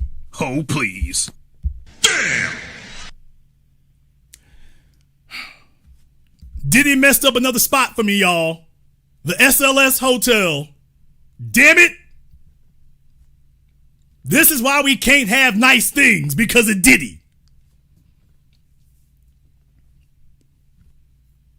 Just I don't know if he was following me or what, but I can't have nice things anymore. Let me explain something to y'all. SLS Hotel, Beverly Hills. Do you understand when you're at a hotel that has actual real concierge service? A hotel that deals with real superstars, real celebrities. I'm talking about real ones. Please remember, Liam Neeson used to do the commercials for Mandarin Oriental. What? Don't believe me? Look it up for yourselves. Liam Neeson used to do commercials for them. Used to do ads for them. So there's a reason why there's a reason why you got to be on the end. You got to be on the end. Okay, well, folks, when you go to places like the SLS, when you go to top tier places like that, they got real concierge service. Real concierge service.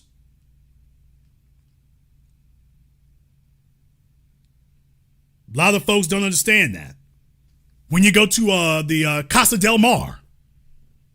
Damn, Jason, you going, what you know about that? Fellas, ladies, when you go to a hotel that deals with multi-billionaires, Hollywood celebrities, moguls, the top 1% of 1% in this world, when you go to those places, they have real concierge service. Jason, what are you talking about? I'm talking about they know where all the celebrity stylists are. So that's something you can get depending on where you are. That's what you get. I'm talking about celebrity stylists that they will make appointments for you for. What?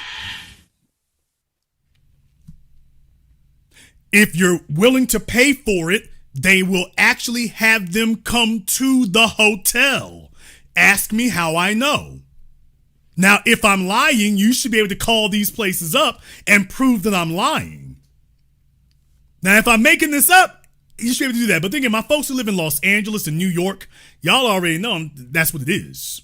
I'm not even talking about France or London. I'm talking about, by the way, if you want them to and if you pay for it, they will have, I'm talking about celebrity stylists, celebrity makeup people, celebrity trainers. They will have them come to the hotel if you're willing to pay for it. They'll tell you what the charge is for it. But if you're willing to pay for it, they will, and if they're available, that's the other thing, they got to be available. If you're willing to pay for it and they're available, they will schedule them to come see you. Otherwise, you can make an appointment and go see them. I'm talking about, they got a list of them, people. There's a list. When you go talk to concierge, they got a list of them for just about anything you can name. Do you need tailoring work done? What? Yes, if you have an Armani suit and you need tailoring work done, concierge service, they can list a tailor for you. Do you need a tailor? Do you need a stylist? Do you need a makeup artist? Do you need a professional manicure, pedicure? Do you need a massage? Do you want all of this in your room? Yes, they'll bring the massage table, not a massage board, massage table to your room. They'll bring, the other thing is when they send the stylist, they bring like a couple of steamer trunks full of things. They don't just bring one or two, they bring a whole bunch of stuff with them. If you're willing to pay for it, there you go.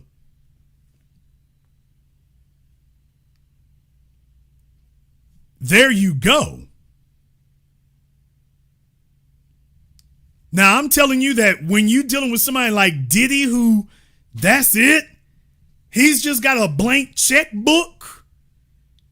Yeah, everybody talking about John Wick, the Continental Hotel. Yeah, that's based on, in real life, I'm telling you, I'm naming these places because that's the kind of service you can get there. Okay, so what I'm saying is that's the kind of service that she has access to 24/7 when you with Diddy. Because he ain't going to have you looking any old kind of way. You got to be looking like $1 million when you walk through the hotel lobby. Somebody like Diddy, you can't be walking through with your Crocs and your bonnet on. You representing him. Folks, anytime he shows up, cameras are immediately up. People are immediately taking pictures. Cell phones immediately out. People are immediately snapping pictures. You can't walk out nowhere. You can't walk out that room if you ain't dressed to the nines and looking right. He's not going to have that splashed all over the shade room. So before you walk out that door, everything must be in place. She was up under Diddy's wing for a decade. Don't you know that she learned every aspect and avenue that became her routine? You can't just walk out any old kind of way. Although Cassie does look any old kind of way now, don't she? Damn! Now that she's resorting to kicking it with Alex, she sure does look any old kind of way now. She didn't used to look that way, but she does now. So you got to understand, for dudes who have never dealt with a chick who has been Beverly Hills gorgeous, Fifth Avenue, Madison Avenue, gorgeous. Monaco, gorgeous. French Riviera, gorgeous. For fellas who ain't never had that, they're willing to wait. As long as he doesn't have to have Diddy money, he's willing to wait for her to get slopped over and run through and smeared over. He's willing to wait. We got a wealth of dudes out here pinching, pimping, salary simping for porn stars and former porn stars, Baywatch chicks, washed up celebrities. There's a bunch of dudes out here willing to take the slop and wait their turn. They ain't never had a real fly chick before, and they're willing to wait. They're willing to overlook the giggling. He's willing to overlook the stench. Trips to the doctor to treat the STDs. He's willing to overlook all that. Now let's be clear. Females will not overlook a man sleeping with another man unless he got Diddy money. And deal with it, nigga. Females don't give men passes like that. But we got a bunch of dudes out here. They are diligently and patiently waiting their turn. I got iPhone here on Zoom. iPhone. Now, what's your name? Okay, he's waiting to hook up his audio here. He's got Zimbabwe broadband. Okay, what is your name, sir? My name is Jafar, sir. Okay. Are you president? Yeah, President Jafar. That's where are we the president of, sir? Where are we the president of, Princess my Amundo? own domain, my home. That's okay, there you go. He's the president of East Ethiopia. All right, sir. Now you were going to educate us all about the wonder and majesty that is DDG. No, my only point I disagree with is him being a deadbeat dad. That's all. Okay, explain to me what makes a deadbeat, sir. Well, it's a guy that doesn't financially support his kid and not being a present dad. So he's definitely present or tries to be present. You know what I mean? Streams with him all the time, you know? So I never see the deadbeat thing sticking, you know? Okay, well, but that wasn't what you said, sir. What did I say? Okay, well, you remember what you said. No, y'all know how this goes. When I tell people what they said, all of a sudden, they start playing dumb. As soon as I say, now, what you remember? That's not what you said. I said that he's not. I wouldn't characterize him as a deadbeat dad. Dude, you talking about him buying a Ferrari? Right. He bought the Ferrari for his son his last birthday or something like that. How old? I know it was a stunt, but okay, thank you. Right. So in your mind, publicity stunts are what give a man quality as a father. No. Okay, you're the one who listed it and said that was it. You said that. Now you're like, well, no. I mean, dad buys a Ferrari for his son. I know it may he didn't buy a Ferrari. If he bought a Ferrari, which I don't believe, but if he did buy one, he bought it for himself. Yeah, true. He has Maybachs. He has all types of cars and stuff. So yeah, Thank probably. You. So nothing you just said has anything to do with his character. Right. Character is what defines quality of a father. Mm-hmm. Yeah. I'm American born. For the people in chat, I'm American born, but I was brother. Okay. Yeah. Wait, were you from Zimbabwe, Mississippi? No, sir. I'm not from Africa. I was born. No, you say you're born in America. I'm just thinking Zimbabwe, Mississippi, Ethiopia, Alabama is. No, I was born in Flatbush, Brooklyn, but I was raised in Barbados. Okay, Kenya, Arkansas. Okay. Well, in any case, so Brooklyn, New York, sir. Okay, well, I'm from Zimbabwe, Brooklyn. Okay, I'm from East Jamaica, Queens. All right. Yeah, I know Rihanna and all that stuff. Yeah. But sir, here's the issue here. First of all, one of the issues, and I know this, some of y'all, we're trying to get y'all grounded to understand what the standard really is. No, I agree with 90% what you're saying on this. We got to get you straight about what you're wrong about for the other 10% too. Okay. Problem. A fool and his money are going to be parted. Yeah. And we don't do ourselves any favors looking at guys who are doing way better than you financially and then excusing blatant foolery. Because poverty is not just a financial thing, it's also a mental thing. What good is giving somebody $5 million if they're just going to trash it on whores and booze? Yeah, I agree. What good was it? What good did it do? What good does it do his son? Yeah. Who can't even say the word dollar. What good does that do?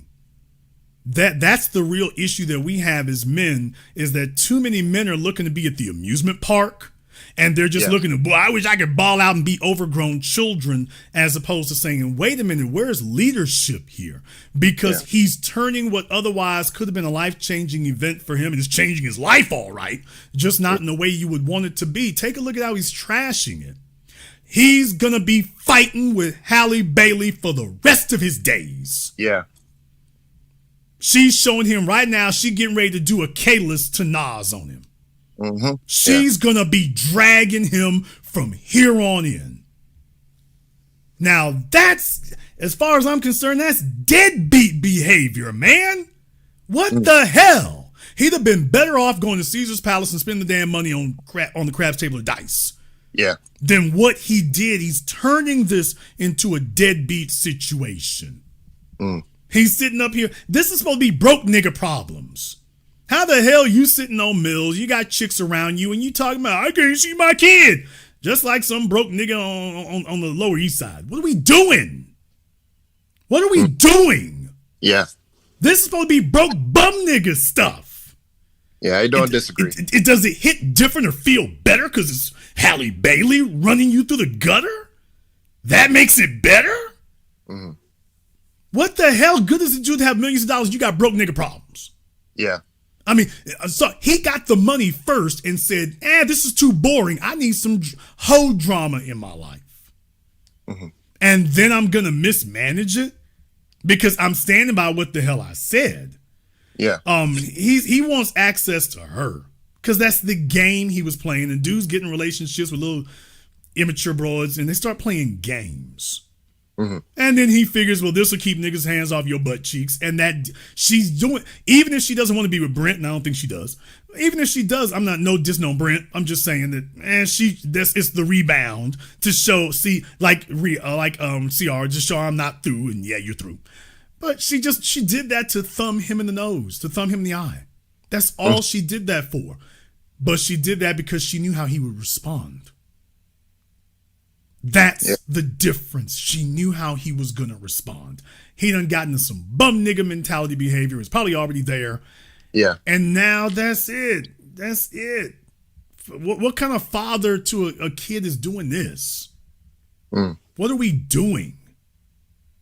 Ain't nobody, especially with what he's been doing, ain't nobody that damn jittering to go see their son and stuff like that. If you didn't marry this chick first, obviously that's not what you were looking for. No, you figure, get that nigga out your house over there, didn't I? That's it. So he is guilty of misrunning the harem. Yeah. He is guilty of misrunning the harem. That's what he did. Yeah. Well, I get your point. No disagreements here. Take notes, sir. Yes, sir. Thank you very much for giving us a call. Yeah, it's a bunch of fellas out there who are going to sit up here and they are going to just give away their damn money and play games through life. And the next thing you know, it's like, okay, they're going to be talking about what they used to have. That's what they're going to be doing. They're going to be doing that. And DDG at his tender young age, I mean, it's like that quote from W.C. Fields when he said, I spent half my money on gambling, alcohol, and wild women, and the other half I wasted. What?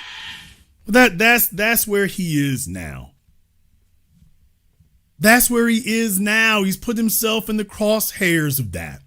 I'm gonna have to remind folks of a few things. I said this before and it's slightly distasteful, but I gotta remind people. I need this generation of broke down, deficient, desperate ass, female ass kissing mama's boys and pinching pimps to realize something. Y'all are gonna have to get accustomed to the idea of having sex with a female and sending her home. And being okay if she don't come back for more sex in a day or two. I need fellas, especially built men who's gonna be celebrities and prove they're the biggest lames in the damn room. I'm gonna need males to be okay just having sex with females and send her home. Call her an Uber and let her ride out. Fellas who, like in DDG's case, he's got options all over the damn place, but he's like a little 2-year-old toddler. Mine. Toys he's not even playing with. Mine. I want it. Mine. He done left the broad sitting over there 6-7 months by herself. Soon as he sees her out with somebody else. Mine. What are you doing? Mine. Infantile mama's boys. This is what happens when mamas raise little cute boys. Okay, but he's soft and fragile and temperamental and illogical. And because of that, he's easily emotionally dominated. All of us who are stand-up men in here understand the damn role. When you saw her with Brent, you supposed to fall back. Right then, right there. That's the only winning move. You don't continue chasing. All that says to her is that her value is higher than yours. How are you want to stick around her to convince her that your value is higher than hers? Brother, the only thing that convinces her that your value is higher than hers is if you leave. I don't give a damn if it was her birthday the day before and you done bought presents all over the damn place. Party Central's got a big ass U-Haul van out front. If you see her walk out the house with another dude, you tell them turn this damn van around. I don't care if she sees it or not. Turn around. We're done. Right here, right now. I'm through with it right now. That's the only winning play. That's the only winning move. Because she's trying to push your buttons. She's trying to get a reaction out of you because that's where her satisfaction comes from. She wants to feel like she's punishing you. If you get up and leave, she doesn't get the satisfaction of I'm giving him the business.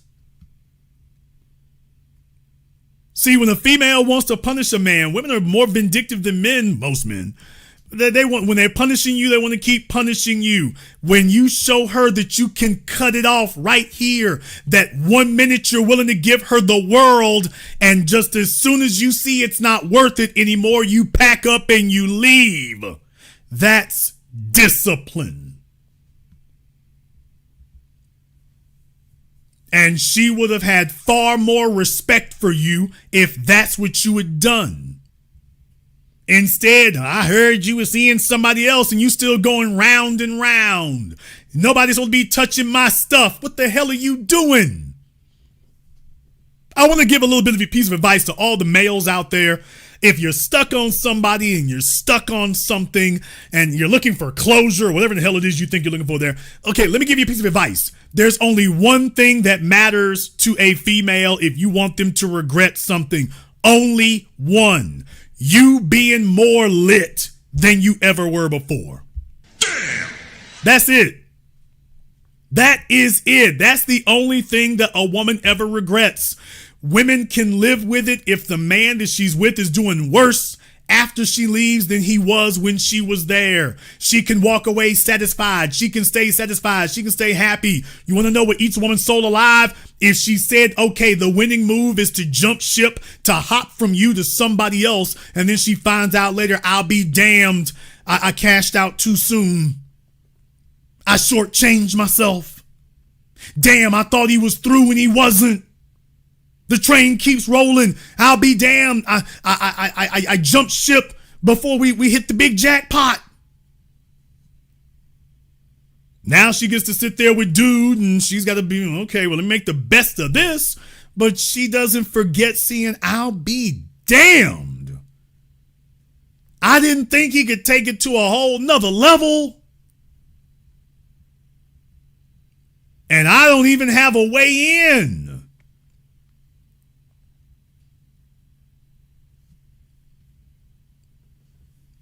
But that doesn't happen when you're still chasing them and trying to convince her of what she's missing, trying to make sure nobody else is around.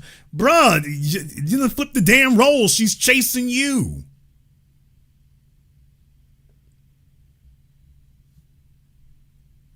You're chasing her when she's supposed to be chasing you. And look what the hell happened. Now she knows she can use it against you. And yes, I'm going to go there with it, even to the extent of her messing with the kid. First of all, DDG, if she been messing with you about the son, you supposed to go over there with cameras rolling. See, how we end up with a Jeezy with Jeannie Mai is dudes get sprung because this is the type of female they've been telling themselves they're owed their whole lives. Then they tell themselves that they own her. And then next thing you know, they're not handling it precisely or properly when it's very clear things have gone south.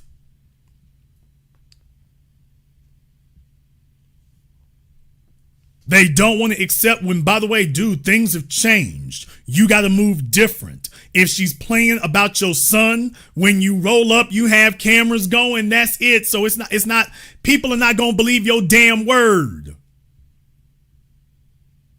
Because she's damn sure talking about putting out video on you. Now, if he had rolled up with cameras rolling and she talking crazy and stupid about the kid and she's stalling around and hasn't brought the son out, that right there would have told the damn tale. He don't want to do that. He's not thinking strategically. He is not trying to see his son as much as he's trying to get power over her, and because she's trying to get power over him, and you got the two of them playing this immature ass game with each other. She's trying to punish him. He's trying to cuff her. She fights back. He tries to be sneaky. We're going to play this out in public. I'm going to smear your name. I'm going to smear your name back, as opposed to DDG saying, okay, I came over here to see my son. I came to come pick up my son. Yeah, I don't really want to talk to you, Halle. Let me bring my son on down here so we can get this thing going. And then that's it. And if she doesn't, then you handle it the next way. But all this going back and forth with her, hell no. And if she plays games not bringing your son out, you don't sit up here and be, I need to see my kid, and you do what happened with me, I want to be their father, they want to be with their son in their life. All this old sissy-fied fruit booty thong wearing stuff. It's like, dude, first of all, if a female feels like I don't even have biological children and I know this.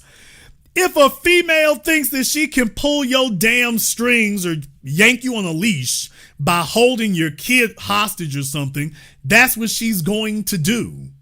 If she thinks that that's going to get a reaction out of you or that's going to mess with you.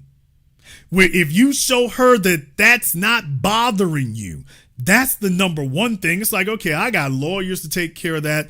I'm not going to play with you. Guess what? You're going to be sitting in front of this judge, and with the video explaining this, you'll be sitting there. But I'm not going to play no games with you about this.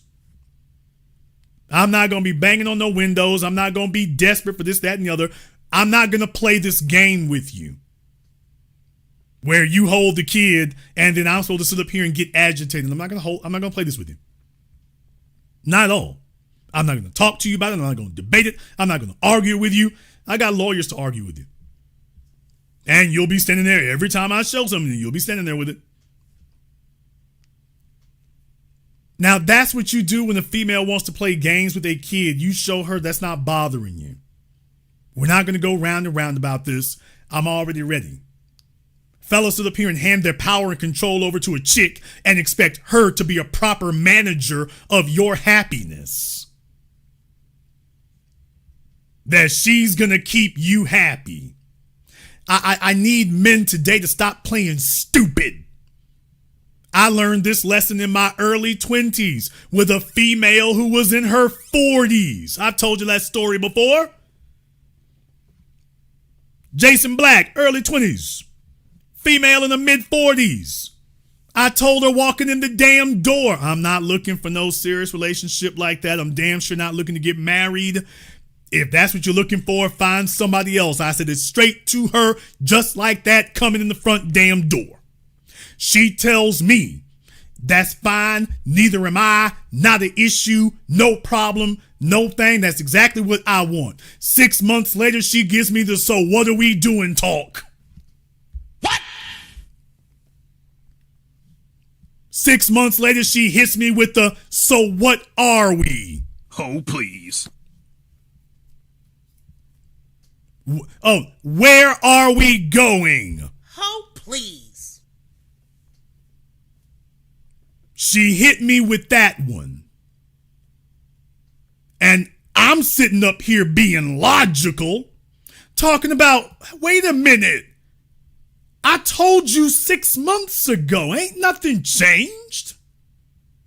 To which that woman looked me dead in my face and said, Jason, I know what I said 6 months ago, but things are different now. We have such a good time and we make such a good couple. Why shouldn't we get more serious? I said this dirty heifer here. Now, I'm not telling you what somebody else told me. I'm telling you what I lived at a young age. outright saying this is what it is. She's telling me, okay, I accept that. And then as soon as I'm like, okay, well, things are great, like that, 6 months later, yeah, you know, where are we going with this? Where are we going? We're already there. Yeah, but where are we really going? We really going right here. I need men to stop being dumb. Fellas, if your value is continuing to increase, please stop telling yourself about casuality. Please stop that. Females believe that they reserve the right to look you in your face and lie. That if she only bet $10 on you in the beginning and you turn out to be $1 million bet, she feels like she's entitled to that $1 million. She feels like she is entitled to that. Entitled. And fellas out here, you want to have casual relationships, but try to convince the females how serious you are. It's like, DDG, if you don't really want to keep Halle, don't get no baby with her, because now you think you're handcuffing her to you. She's handcuffing you to her, and she's got a system to back her up. And a media that ain't going to ask no questions. They're immediately going to declare that you're the bad guy. Stop being simple-minded about this, especially with young females. Don't be simple-minded about it.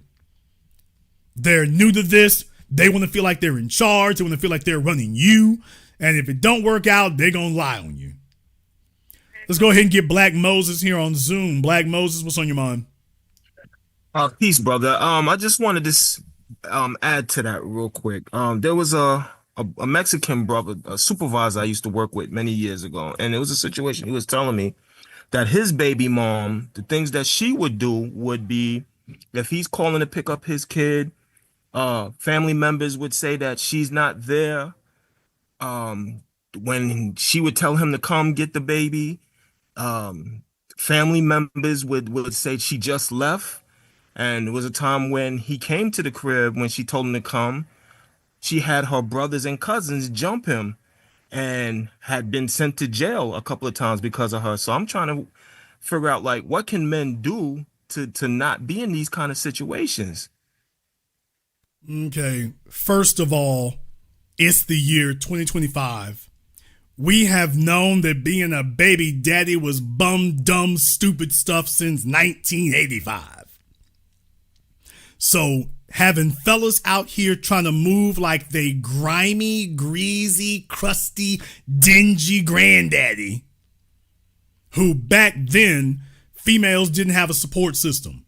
The family wasn't fighting nobody in no damn front yard over their slutty ass sister or their slutty ass niece. That wasn't happening. So if she got pregnant by you, she had to hold on like In Vogue, because wasn't nobody trying to help her with nothing. They were not enabling her. Mm-hmm. Also, it wasn't a felony to be a single father. Now they can make it a felony. So fellas out here, the landscape has changed, the environment has changed, and they still trying to move like it's 1965.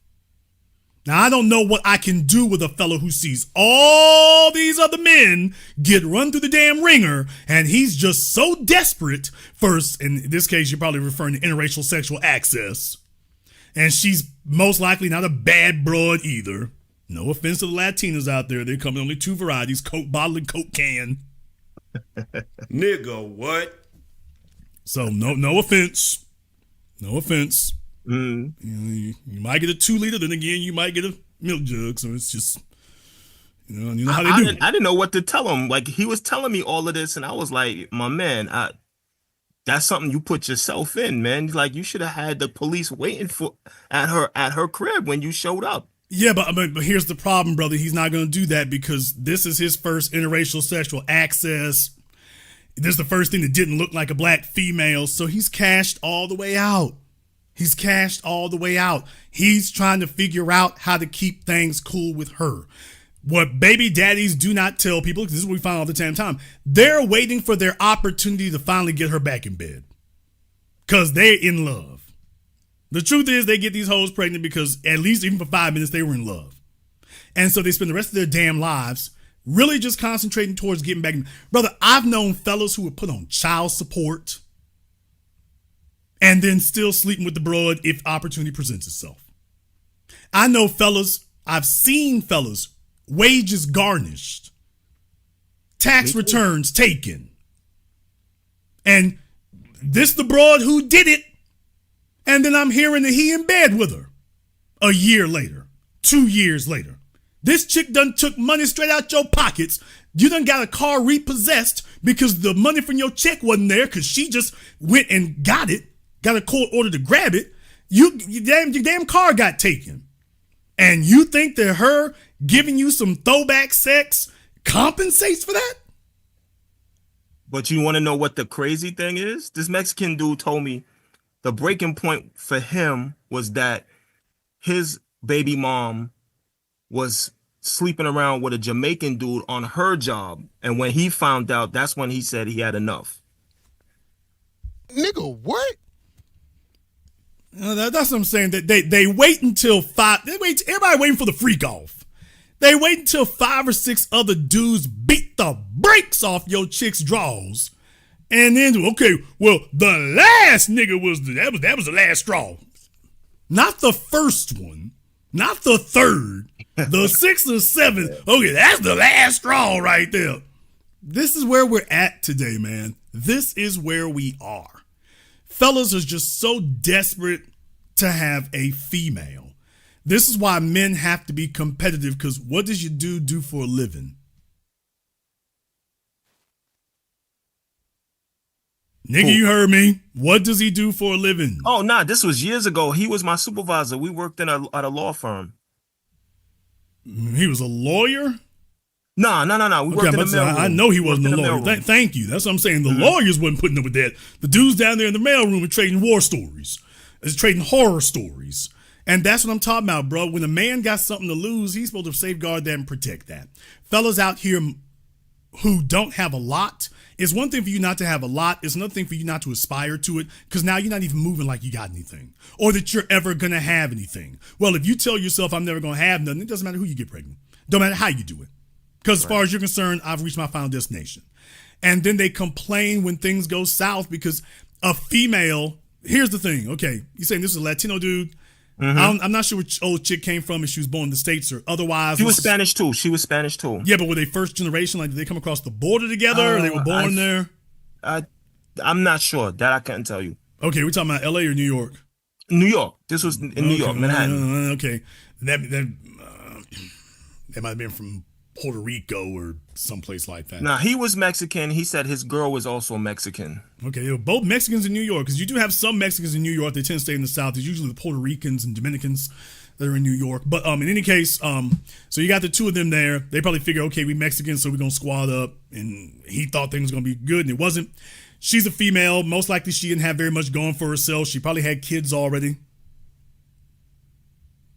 He didn't tell me. She was most likely she was a single mom. Okay. She got with him because she heard he worked at a law firm. And when she heard that, she figured eventually he was going to kick it into gear, and her train came in.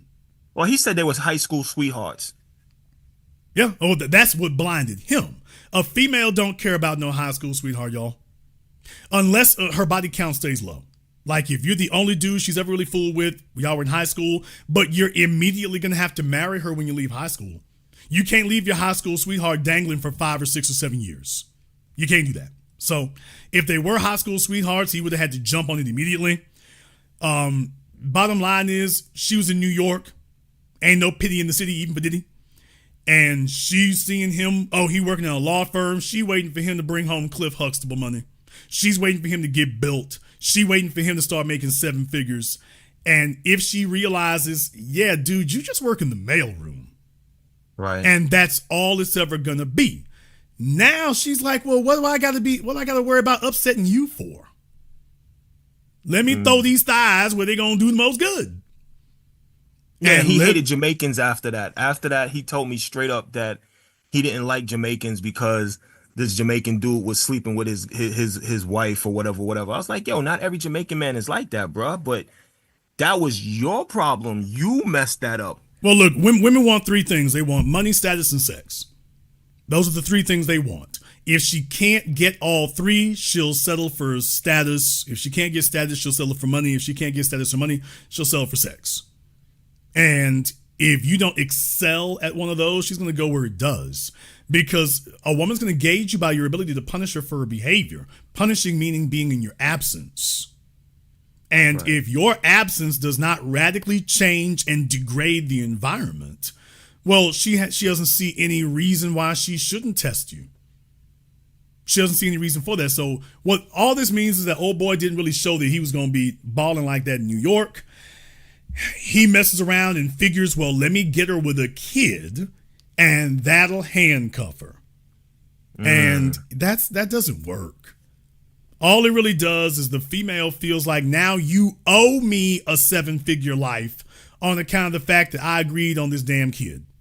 So now you owe me. Females get children so they can get on the bus for half fare. Females get children so they can get into Disney World for a discount. Females get children so they can cross the border. It's men who are rabid and passionate about children. Women see children like you see Legos. So he's sitting there telling himself he's got a bargaining chip, and she was sitting there telling herself he's going to, if he don't bring home the bacon now, I'm going to do some stuff just to show him how much I disrespect him. So when you start seeing stuff like that, and it's not lost on me. Yeah, she's going to go get somebody black because it's like, okay, that's going to, the vision of that's going to stick with him. Yeah, because me and him used to clash a lot because of that. Once he said that, and the way he used to come toward me and him almost fought in the office because of his attitude. And it was like, yo, my man, I'm not your baby mama's whatever that, not, was hitting her. That's, that's you. Don't bring that towards me. Well, no, brother. Like I say, he's traumatized. This is a grown man who is traumatized. Every time he sees a black man now, all he thinks about is somebody giving his woman the people's elbow. That's all he can think about. He's traumatized. He can't do anything to her. She got people around her. All he can do is just sit there and take this emotional beating. And yeah, she from what put him you in jail said, 2 times. From what you said, physical beating. So, like I say, when you have a situation like that, fellas sit up here and put themselves behind the 8 ball because we got a generation of males who are more desperate for marriage than the females are. This is where we're at today, y'all. We have a generation of males right now. They are more, I didn't say eager, I said desperate. Every time females go online, they keep seeing men talking about marriage this, marriage that. And I said this last week, men need to stop that. You're giving away all your damn power because marriage costs you much more than it does females. All you're doing is telling the females that you're desperate to overpay.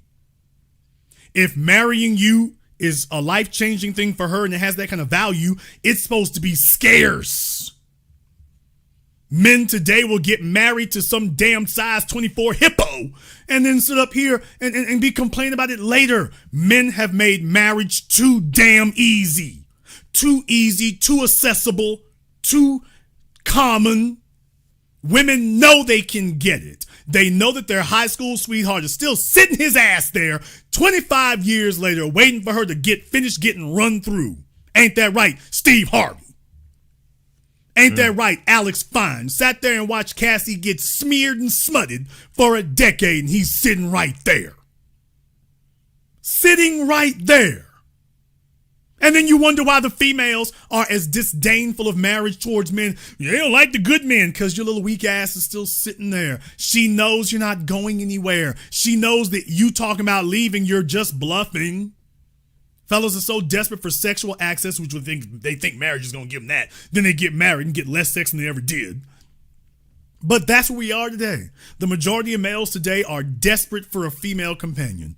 The females are gangsters who can go it alone, and the males are weak-ass simps looking for a damn partner for whatever they can get it for. But all right. So then when the black girls divest and say, well, I can get a better man over here with the white boys or the Spanish dudes or Asian dude or whatever, it's all well and good. But if the black man says, yo, you know what, let me check my options over there as well. Let me see if I can get me a Asian girl or a white girl or whatever. All of a sudden, oh, now you a traitor to the race. Okay, well, here's the thing. I don't believe you. When I see fellas who say those words, I don't believe you. Tiger Woods, Michael Jordan, Dwayne Johnson. If you about that life, don't talk about it, be about it. It doesn't require a press release. It doesn't require a billboard. Do you see Tiger Woods going back and forth with any of us about that. He been dating nothing but straight white women, or at least non-black, his whole damn life. He has never given us the opportunity to argue with him. We can criticize when you guys ask him to crack, don't call us. But the bottom line is they don't say anything about it, they just do it. So I don't really give credibility to any fella. If a fella thinks that I'm about to go apoplectic because he's sleeping with a white chick, like he's the first nigga in history to ever do that. Okay, dude, you're breaking new ground here, Isaac Newton. You're breaking new ground here, buddy. Oh man. So, dude, if you think you telling me about who you sleeping with is impressing me, right? This is crazy as hell. That doesn't impress me. It doesn't. So that's not really something I really even need to hear about. And I don't take you seriously if you talk about it. If that's the way you want to live, well, live that life. Well, you shouldn't be worried about criticism, because people are going to criticize. I don't care who you're with. This is going to be criticism from someone somewhere. Okay. On either side. Right. And furthermore, that's not going to stop a fellow who's about that life. If he's about that life, that's not what he's doing. Now, if you're looking for racial solidarity in case them folk turn on you, okay, well, you need to think that over. So just remember, that's what you give up. But that's up to you. If you made that decision, keep that energy, and I suggest you be able to live with it when you make that decision, because things will go bad for you. But the bottom line is, fellas out here today are so damn desperate to have something with ovaries laying next to them. Ratty, ugly, gang of kids, STDs, terrible credit, horrible attitude, built like a stack of flapjacks. It doesn't matter.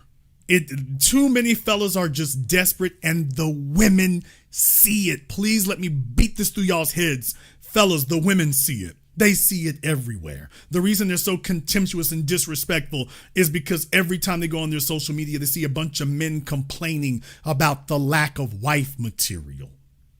They see that the fellas are far more concerned than the women are.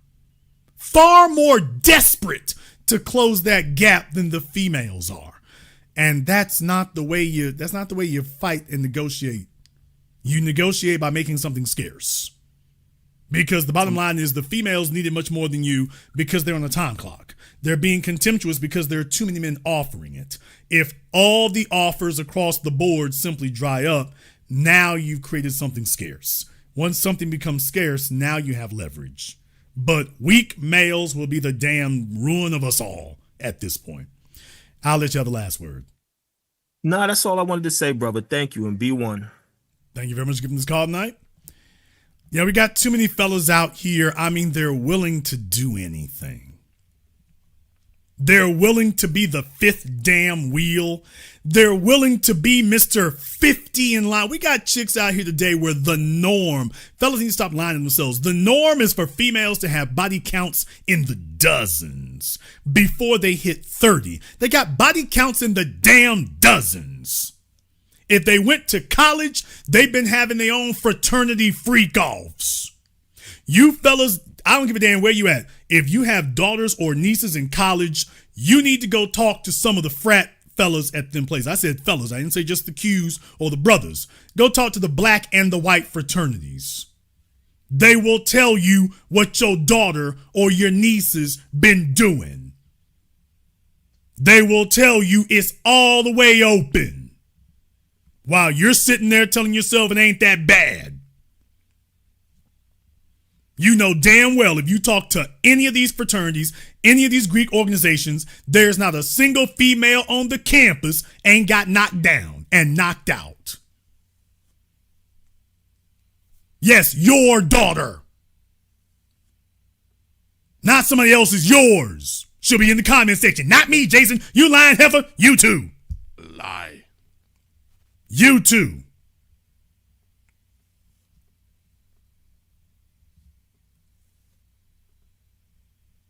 So the fellas are out here desperate as damn me hell. They're not going to say no to anything.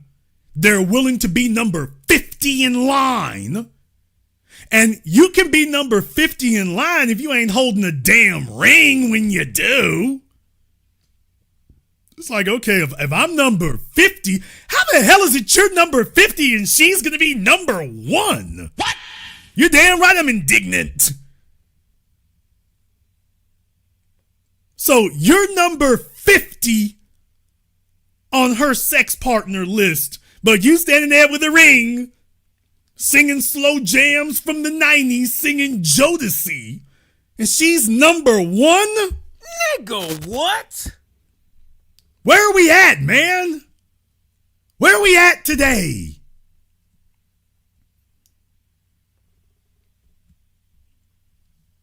He's standing there with a ring. People, do you realize that at this point you can literally catalog every freak off that Cassie had? Met Gala, Grammy Awards, BET Awards. They've literally gone over her cell phone records and can pretty much document, according to her, over the course of the decade, they had hundreds of freak offs. Now, whether that's hyperbole or not, I would love to have an accounting to find out, was it literally hundreds? Because there's only 52 weeks in a year. Now, if they were doing it every week, I'll be damned. But there's only 52 weeks in a year. But the bottom line is, fellas, y'all are out here, I mean, desperate. Crazy as hell. What does it take for you to be like, it ain't no place for me? What does it take to get there? Because if I'm telling you that your broad was busy getting smeared like butter on a hot skillet by Diddy and the freak off for a decade, and you're still like, so you think she'll marry me? There ain't nothing we can do for you fellas. When that's your reaction to hearing that, ain't nothing we can do for you.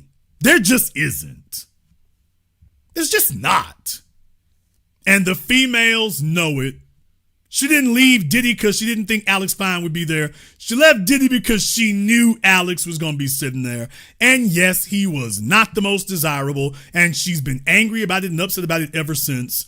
But she did that because she knew there was some pathetic, sad sack somewhere who could know everything, find out all the damn details, and he's still sitting right there. Ooh, how you doing there? Okay, Hakeem, if your camera's not on in 5 seconds, permanent vacation. So you heard what the rules were when you called in. The internet will not see you. It's just me. Just to make sure we don't have any trolling issues. YouTube is not going to see you. Only the host will. Okay, he's going to take a permanent vacation here. This hurts a lot of damn feelings because a lot of you fellas probably told yourselves, ooh, Jason gonna be he's gonna be on our side. Okay, no, I'm on the side of logic and reason and sanity. I'm on that side. In the case of Diddy, you shouldn't be getting what he's on trial for is the prostitutes. To all the brainless folk, he's not really on trial with the feds for assaulting Cassie. That's not what he's tried for. Yeah, the racketeering thing and quote coercion, but they understand, they're just throwing it in there. That's not really something that sticks. The thrust of their case is that Diddy was taking sex workers across state lines, so that's the Mann Act. So, or taking somebody across state lines for lascivious purposes, which, by the way, like I said, you're not going to win a case on that. Oh, he was taking Cassie across state lines so that he could have crazy sex with her. That's what Vince McMahon did, and nobody's trying to charge him criminally for that because nobody's going to convict you for that. However, when you're paying for prostitutes, male and female, and taking them across state lines, well, now they're claiming they can get you on that. So, you got to watch out for that. And there's another aspect of this that you also have to watch out for. You see, if you're going to play this game, you got to play this game the right way. If you're going to play this game, you got to play this game the right way. Jason, what do you mean? This right here. Damn! See, folks, if you know you living this kind of life like Diddy, if you know that you are prone to rack up enemies and run afoul of people, if you know there's some slutty broads out there who might try to kick dirt on your name and might try to take it to a legal extent, you got to make sure everybody around you is solid. Diddy waited until Cassie gave him the stick-up letter. Please remember, Cassie and her people, they gave Diddy the stick-em-up letter. And that's when Diddy wants to finally go back and start giving people their publishing back. That you've made mortal enemies of them for the last 2 or in some cases 3 decades. You sat on their damn publishing and cheated them out of their publishing and their masters. You took those millions of dollars and you've been living this coked out, cracked out, voluptuary, high-flying lifestyle ever since, while they've been sitting up here getting by on ramen noodles. And you thought that they weren't going to be like, man, if I ever get a chance to get even with this nigga.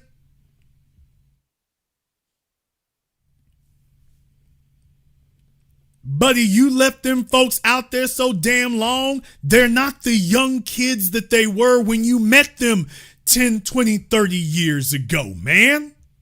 They're all middle-aged and older, and all they can think about is Vengeance Incorporated. They're thinking about all the money. You've been living it up and doing anything and everything with money that they made. And all they can think about is everything they missed out on in their 20s, in their 30s, in their 40s, while you've been living it up. And that's all they can think about. That's all they can think of. They have been sitting. We're no longer dealing with anger. We're now just dealing with bitterness. They are bitter as it can possibly be. They are bitter and enraged, and they're like, man, if I ever get a chance to get back at you, I'm going to try to get them folks to bury you. Literally. So, yeah. And the prosecution knows this. Like, dude, you can't call nobody from Bad Boy Records. There's nobody who has anything good to say about you. No one. Okay, if you don't know why Dawn was testifying, please Google it. She says she witnessed things with Cassie. Just, folks, Google. Come on. From Brent Fires to this is okay. Never mind. Jason, it's the internet. Folks they say things. All right. In any case, you can't screw people over for 3 decades and expect them to come running to your defense. You need them folks to back you up now, and they can't. Okay, Barrister, I need a light on in there, dude. You're looking dark as hell. I need a light on for me, so get that taken care of for me. I'll give you 5 more seconds, and then we're going to go ahead and move on. You don't have to worry about it. Nobody else is going to see. I don't know what you're hiding for, but get that taken care of for me, and then we'll get that straightened out.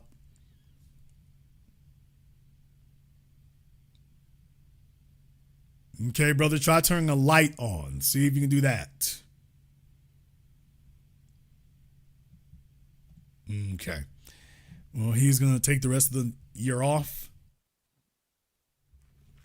Please understand, fellas, people, be careful who you screw over on your way to the top, because those are all the people you'll have to pass on your way back down. That's what it's going to be. That's what it's going to be. If you cannot assemble an entire record label of people, make hundreds of millions of dollars, and you've made enemies out of all of them. And you think that if the day ever comes, there's something that the state can act on, that it's not going to be a gang of folk lined up to say, yeah, I've known him for decades. That's exactly what he did. Even if it's not true, you think Cassie is the only bitter broad walking in that courtroom? I don't know if Dawn showed up for one of the freak-offs as a participant or not. Not sure if she did. I don't see Diddy keeping you around if you don't. I don't see what good Diddy has for a female who knows about the freak-off who is not engaging. So what I will tell you is that whether she was or wasn't, she's here to give Diddy the business. You think they care if it's true? You're not on trial for the freak off. You're on trial for being a bastard who messes people over. And she's like, okay, nigga, I'm getting you. I'm getting you. Yeah, you never thought you was going to see me again, huh? Never thought you were going to be in a position where your fate was in my hands, did you? Well, now your fate is in my hands. And I'm here to get in white folk whatever they want. Whatever it is they looking for, I'm here to get him that. I'm here to give them that. That's it.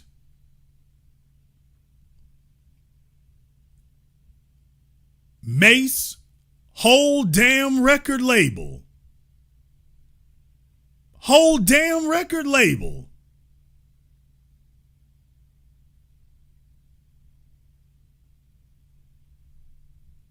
You got a whole record label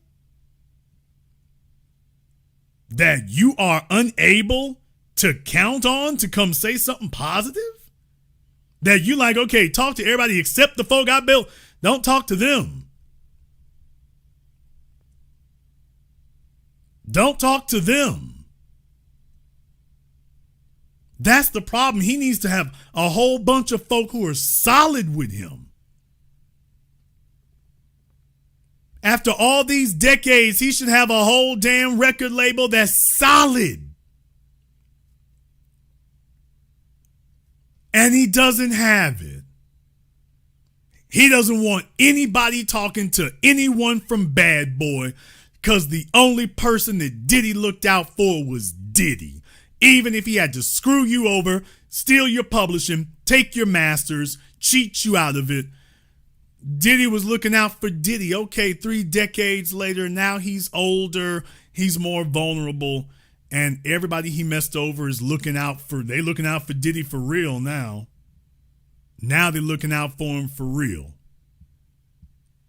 So people, if you're gonna pull a Diddy move, if you're gonna do that, you better make sure that you assembled a bunch of allies along the way.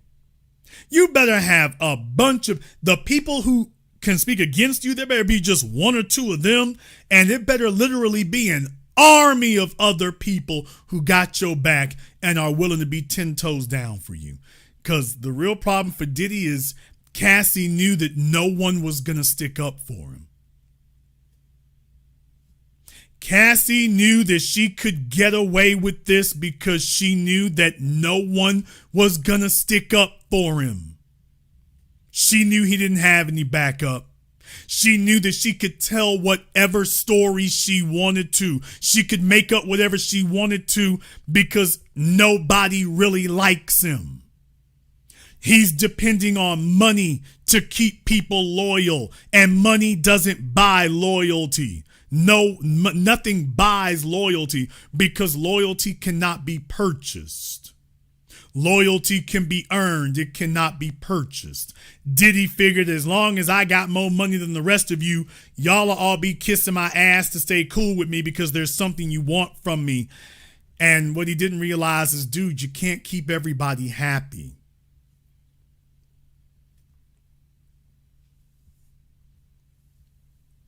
And he got up one day and ain't nobody on his side anymore.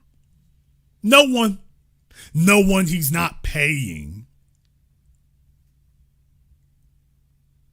You can't pay for friends. You can't pay for love. You can't pay for loyalty. And if you gonna live this kind of life, you need people who are loyal to you. You need people who are loyal. That's what you need. You need that.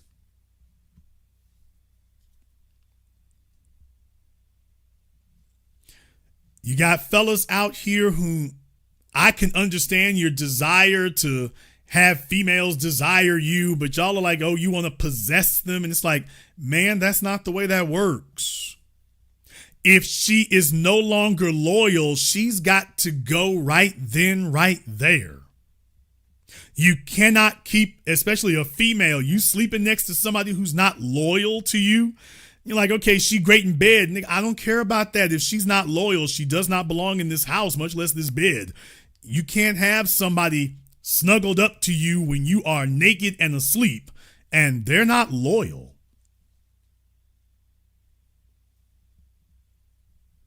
And that's where these fellas are today, and that leaves them primed and ready. I want to say what I'm going to say next to other folk out there because I've got a number of other people who do not know or do not understand. Let me illuminate the environment in which we find ourselves. Fellas, there are some of you who think that we're playing a game, and it is a game, but you're losing.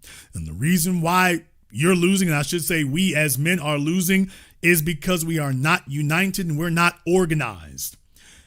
Everybody knows that most males today are desperate for sex, which is why you see article after article, news story after news story about all the young men who ain't having sex with anybody. Sex is not a biological desire, it is a need, especially where males are concerned. Replication is a need. It's not just a nifty little add-on. And they know that if your needs are not being met, you are vulnerable. They also know that most males today have been raised by females. They don't even have fathers or grandfathers they can look to for manhood training. So they have lost those masculine rites of passage. Females used to have feminine rites of passage. The only rites of passage females have today is racking up a 50+ body count and being on video somewhere. That's the female rite of passage today. And with so many males desperate to have females to give them mommy treatment, they've left themselves vulnerable. They have become a species that does not know how to say no because it's so hard to get anybody to say yes. And there are a bunch of you fellas out here today. You want to become YouTubers. You want to become rappers. You want to become singers. You want to become athletes because you think that that will finally ease your path to regular sexual access. You think that's what's going to do it. You don't want to develop character traits. You just think, oh, well, if I can get enough money, then, okay, I'll just buy my way in. And what I'm saying is your opposition sees it. They see it.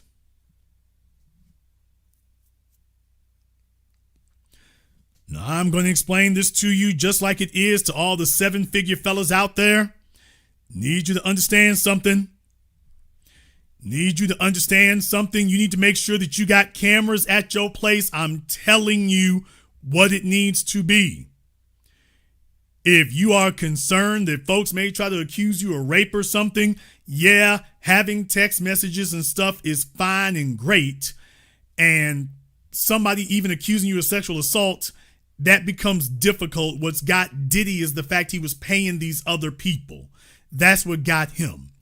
All other things remaining equal, if she's asking to come over for sex, for the most part, you'll be covered. Fellas, I'm not a fan of bringing folks to the house. I'm just not, especially with the way they're moving today. But if you do that kind of stuff, you got to make sure you got cameras rolling. And as long as you got signs that make it clear that the premises is under video surveillance, including inside the house. What? Fellas, y'all talking about Ring cameras outside the house. It's not outside the damn house that's getting you. Erica Mania would have tried to slap phony charges on Safari when she was assaulting him. She was going to go and say that he assaulted her, except the damn video inside the house proved otherwise. But she was going to try it. So you're starting to see that the fellas who got video surveillance in the home, remember, all you have to do is make sure that they are aware. As long as she knows that there is video surveillance, that's all you need. Long as she knows that everything that happens on that premises is recorded, everything. Safari, academics, there's a bunch of folk out there that only reason they're not in jail tonight is because, by the way, cameras was rolling. Okay, as long as they know they're being recorded, although to be totally honest, if they're accusing you of something false, that's a different matter too. But to the fellas out there making 7 figures, and really it needs to go down to your high 6-figure fellas who you're taking your money and you're becoming resourceful and valuable and you're the guy that females want to be with. Okay, well, females get angry. Females get angry when they see men exercising power like that today. They're like, okay, nigga, you're supposed to be a simp. You're supposed to be like the rest of them. This is supposed to be easy.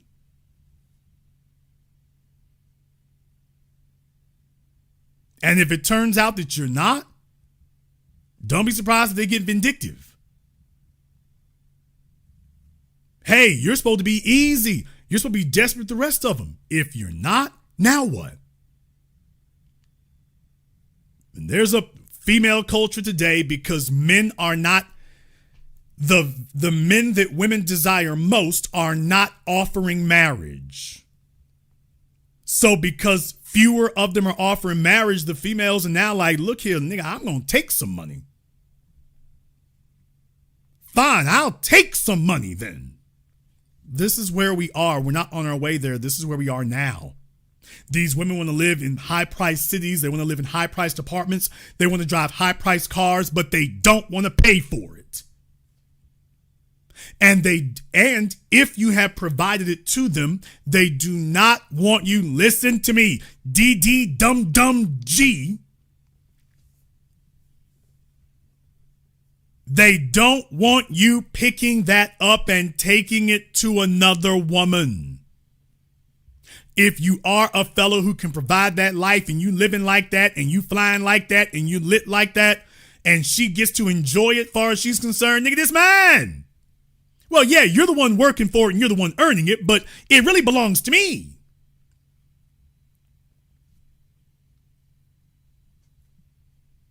She's not going to want to let that go. And if you demonstrate that you live your life in such a way that you're a free agent and you can pick up what you got and you can carry to another team and move around like you want to move around, yeah, they're going to be like, yeah, you can't do that. Yeah, you don't get to take the benefits I was getting and deposit them with another female. I need men today as a group to recognize this is the reality of where we are. We're not on our way there. The baby boomer generation gave away the damn farm. This is where we're at right now. Today. If you are a man in that high 6 and definitely 7-figure range, today, females are like, we'll break up, but only if I can destroy you. I'll lie my ass off. Ain't no rules. There are no rules here. You think you gonna make me freak off and freak up and freak out and I'm just gonna take it? Oh, hell no. You think you're gonna go take everything you did for me to another female and leave me 30 and dirty and slutty? Oh no. You leave me with this bastard kid over here? Oh no. We all gonna hold the L. Even if I gotta lie through my teeth, we're all gonna hold it. Because the females know that the court system's not gonna hold them accountable. Even if Diddy's lawyers prove beyond the shadow of a doubt that Cassie is lying through her teeth, and they've already shown in some cases she is, they know that the court's not gonna hold her accountable. They're not going to hold her accountable for lying through her teeth. So what's her incentive to not lie? What's the deterrent? She might as well go ahead and just say whatever, because she knows she won't be held accountable. And Halle Bailey knows the same thing. She knows she won't be held accountable. Even if you can prove it's a lie, the court's just going to say, oh, well. So I need the men today to understand where we are at. We got over 3,600 people in here live right now. Understand where we are at today. As men, especially if you are single, you make a good income, you can purchase whatever car you want, go on vacation wherever you want to, you can finance the kind of life you want to live, you got freedom. Please understand, everybody and their mama's trying to figure out how to take it from you.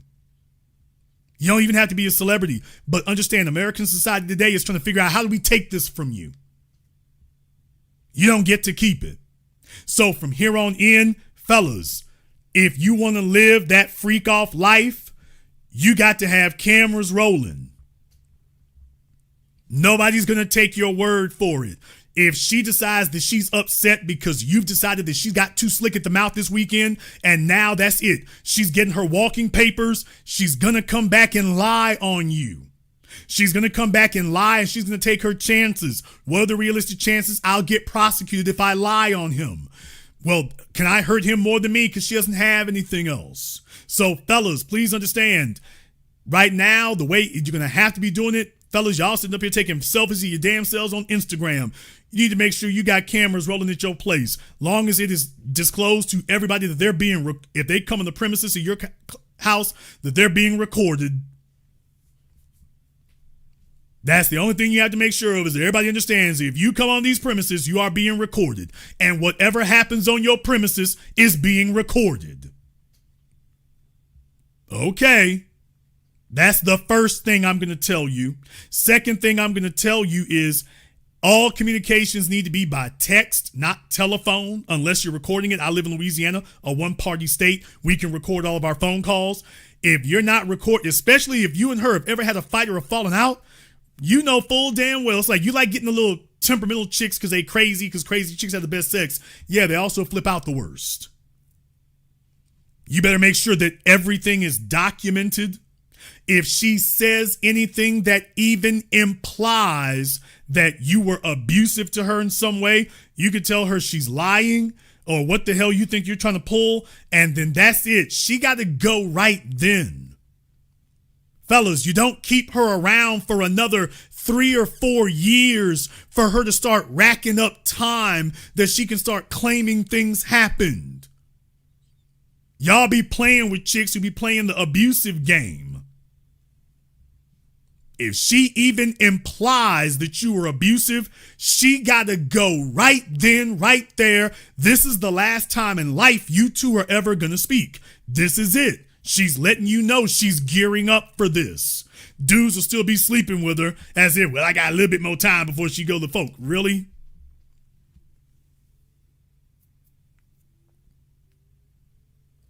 When they do that, when they start talking that way, that's it. Cut them off right there. It's over. Next thing, make sure if you got tendencies, man, it needs to be an all-volunteer army. It really does.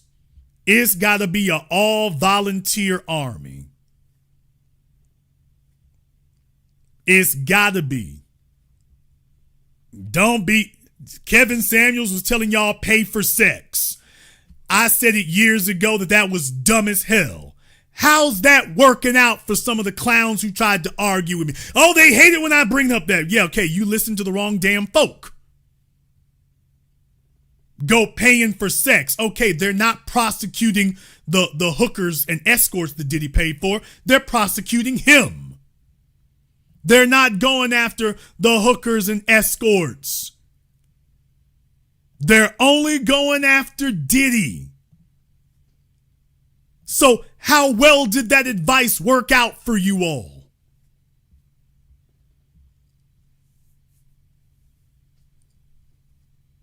Well, they're not going after Charlie Sheen. Okay, well, they're going to come after you. So if you gonna move, you can't move illegal. If you gonna bed hop, if you gonna globe trot, if you gonna freak off, you can't do it illegal. Everything's got to be above board. Everything got to be above board and legit. If you gonna do that, if you're gonna move like that, it better be legit.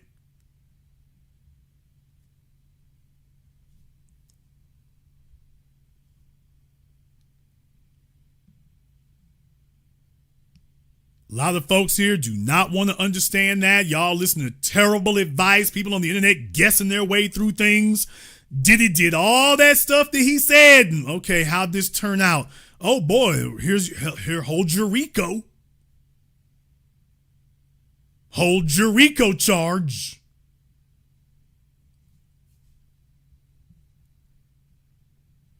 We're going to take one more call here on Zoom.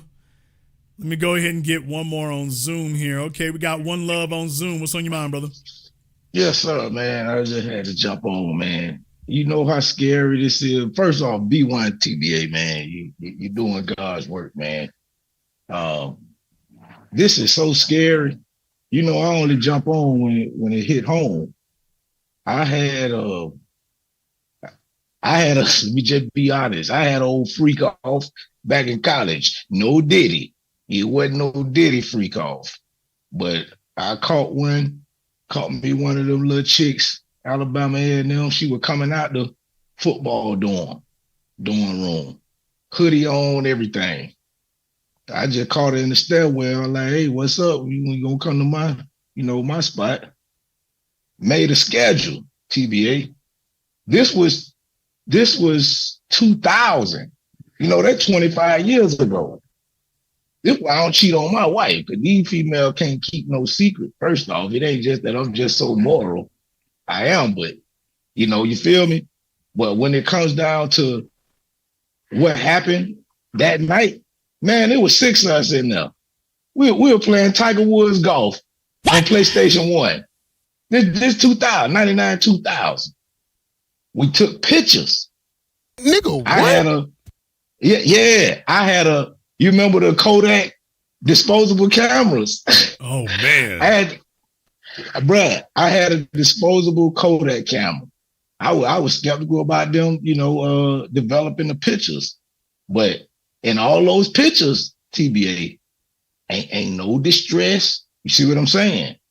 Ain't no forcing, none of that. Like, she was enjoying it. Now, my thing is why I say it's scary is imagine me jumping off right now, with my innovational technology business, and then she see a bag and want to come out and make accusations and say she got raped that night. Brother, if they're going after Smokey Robinson, right? They're going after Smokey Robinson, brother. If Smokey can get it, any of us can. Which brings me to my next point. Fellas, to all the men listening, and I got some of the biggest YouTubers, some of the richest folk out there listening to me. I'm letting y'all know how we need to start moving differently. You have enough money. Basically, you are a business. Some of you, you're an enterprise. Well, in the modern era, we're going to have to move like enterprises do. Well, Jason, what does that mean? Walmart has a fund so they can defend themselves against lawsuits. Family Dollar, any store you go to, folk are looking to come up. That's the way they've always had to run their businesses. They've always had to have insurance. Every business you walk into, every retail store you walk into, there's a lawsuit somewhere with their name on it. There's a lawsuit somewhere with their name on it.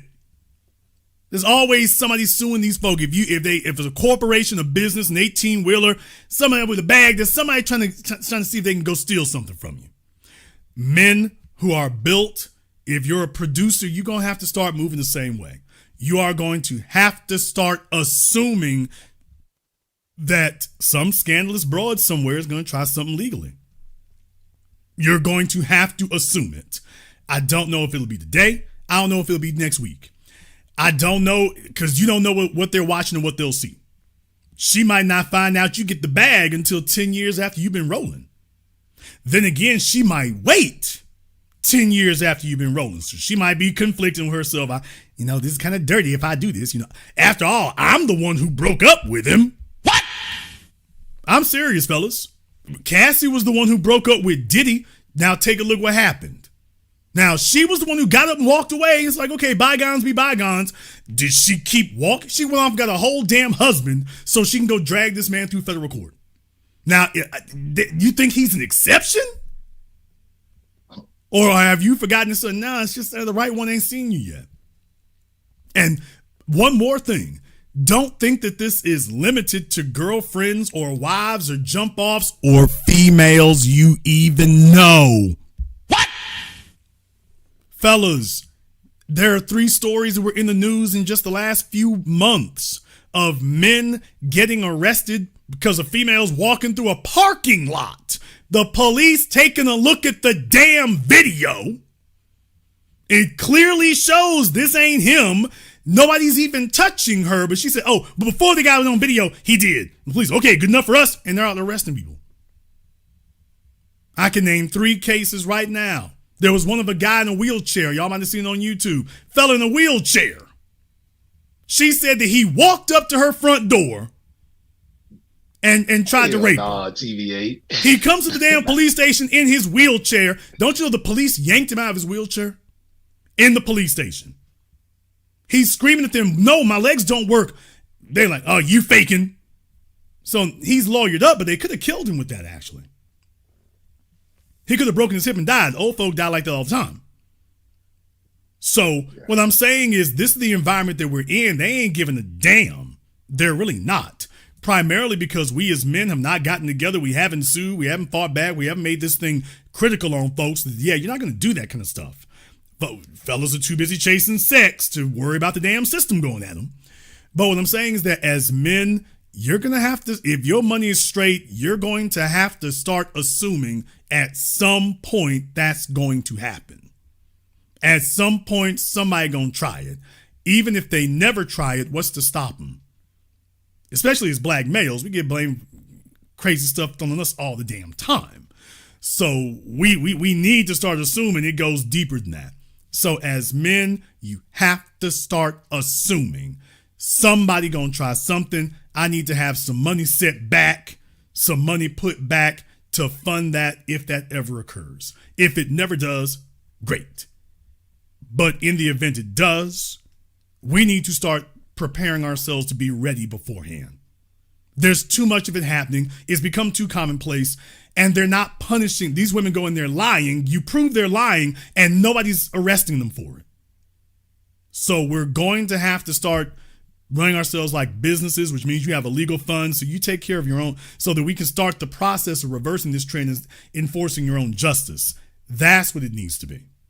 We are going to have to start doing that. So cameras up and ready, text messages on there.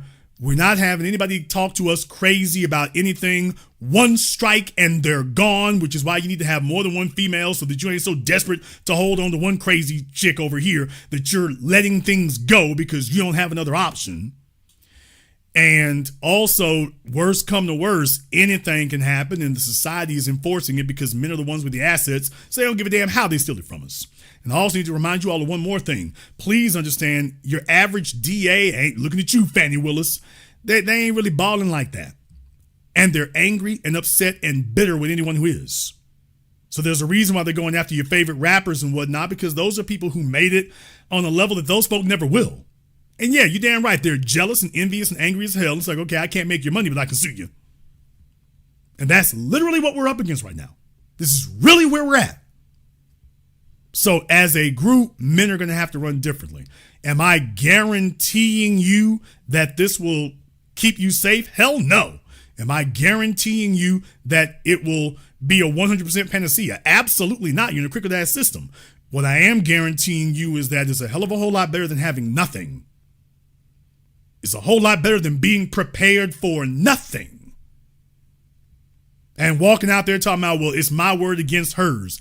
Dude, that ain't a plan. Nobody's listening to your word, especially if you're a black male. Anybody listening to you, they all want to get you.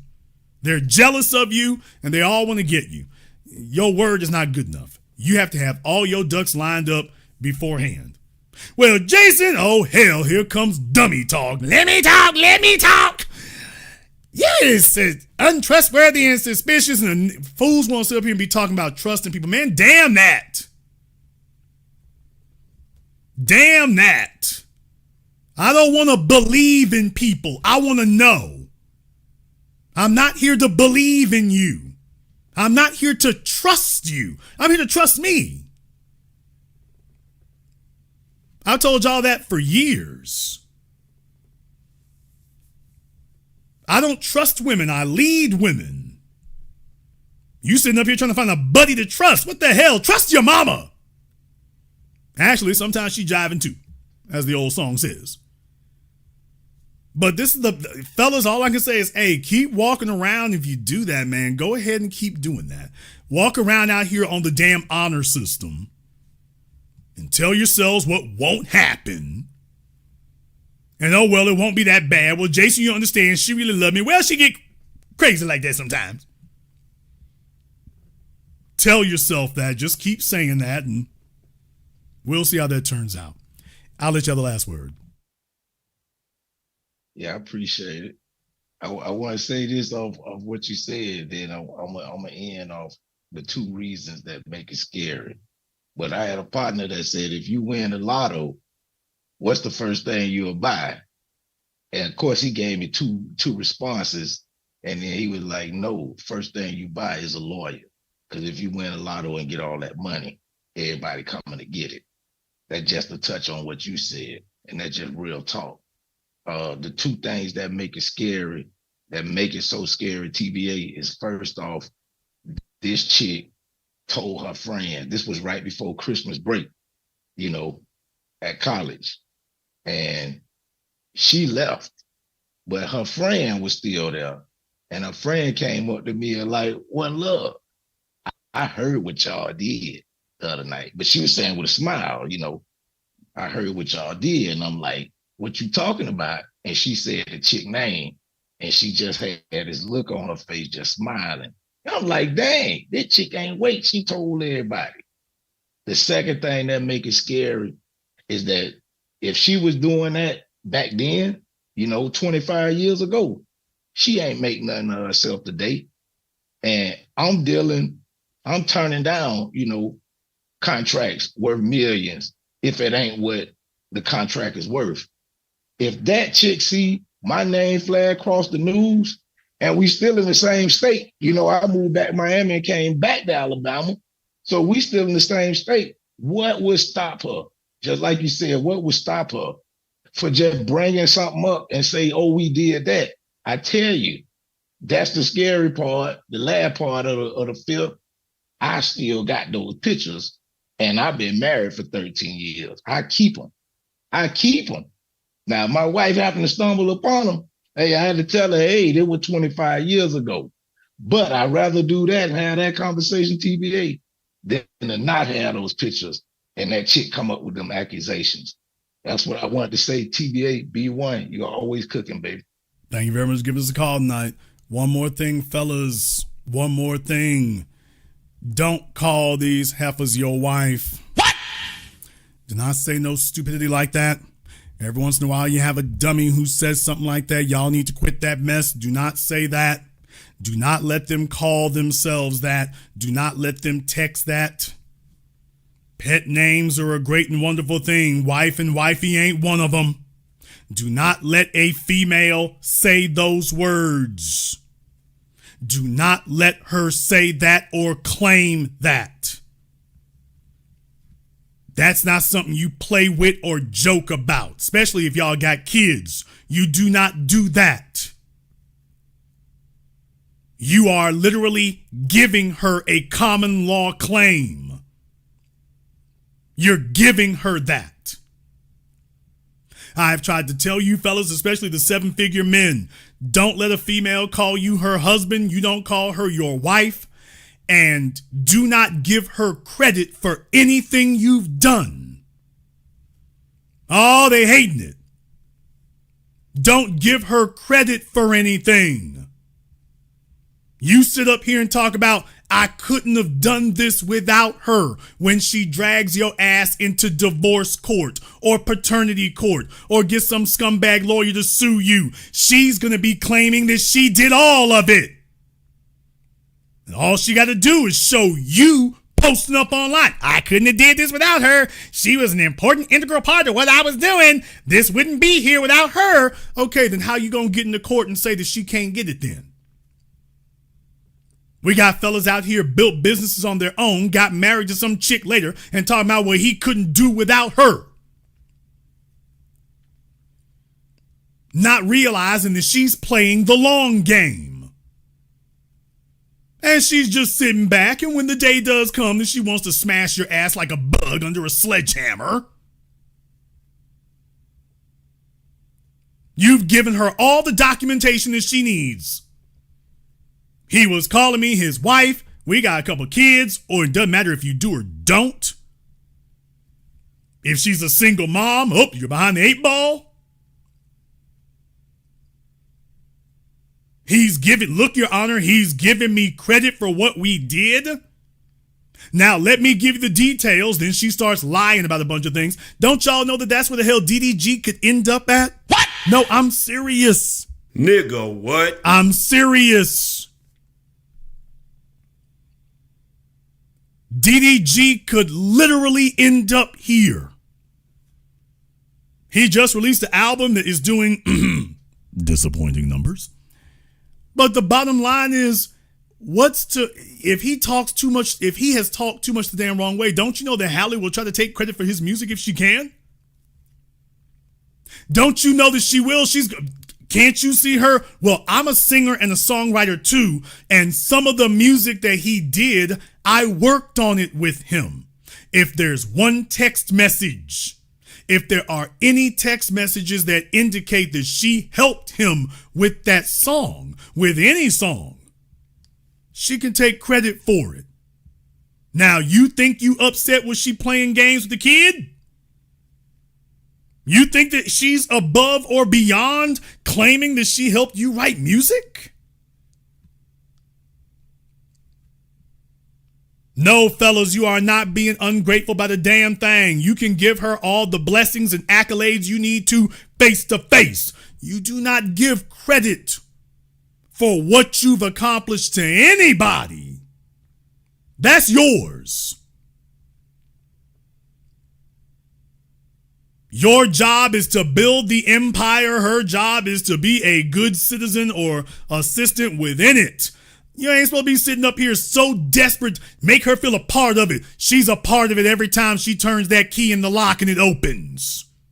She's a part of it every time she can open that door. That's what she's a part of. And fellas be so desperate. I want to make sure you stay there. You think you're putting an emotional lock on her. Oh, if she's emotionally wrapped up in what we're doing, that's what locks her down. And how's that working out?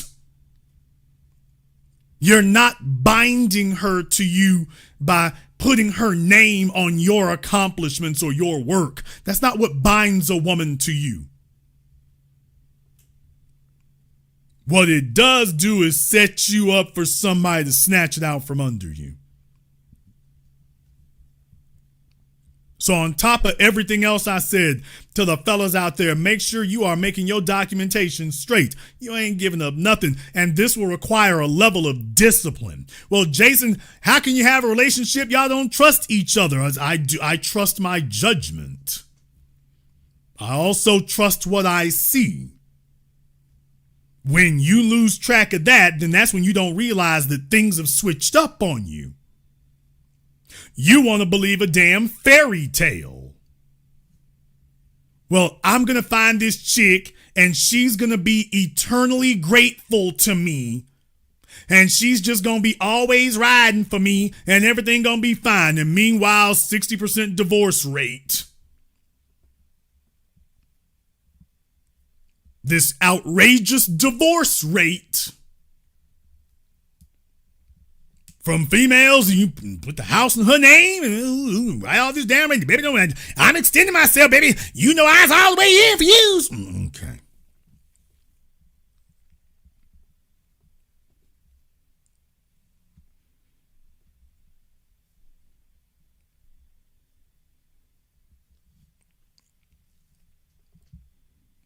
Please understand that in the era that we are in today, lying is the new female.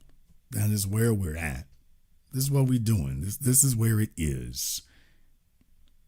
As men, until we get organized as a group to change this entire societal structure and how it addresses this, let me tell you right now, your favorite rappers, and that includes Chris Brown, y'all talking about getting drunk and leaned out back in the 60s and 70s. Black people got together as a group. We used music to voice our concerns. We made that the soundtrack of the nation. Please understand that folks were telling us we could not do that. Oh, yes, I'm going there. Even for the non-black folk listening to the program here tonight, this is what you need to learn from us, how we revolutionize the society, because this is what needs to happen here again. It don't need to scare you, because some of you are trying to figure out how you change the society and leave us out of it. It's not going to happen that way. We changed this entire American social dynamic. Please understand that people like James Brown, y'all remember Marvin Gaye. Marvin Gaye's record label told him, don't do that. Marvin Gaye's record label told him, don't make What's Going On. Inner City Blues, remember they told him, don't do that. People don't want to hear that. It's serious situations, civil rights, Vietnam. You making music that's too down, it's too real. No. Just stick to making love songs. Do that, Marvin. Don't believe me? Look it up. They were telling Marvin, don't do that.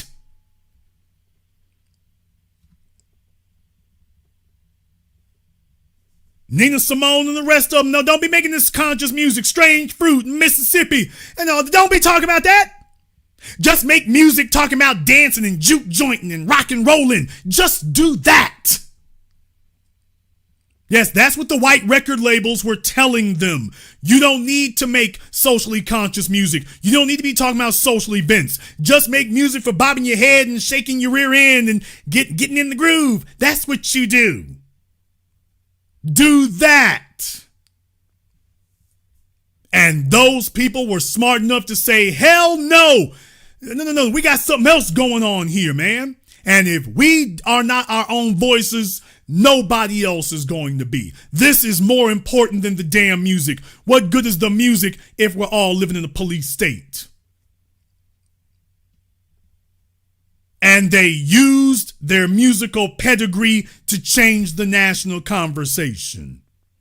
This happens all the way until the late 80s in NWA and F the Police, which became the anthem of resistance in Los Angeles during the LA uprisings after the beating of Rodney King and the acquittal of the 4 officers who beat that man.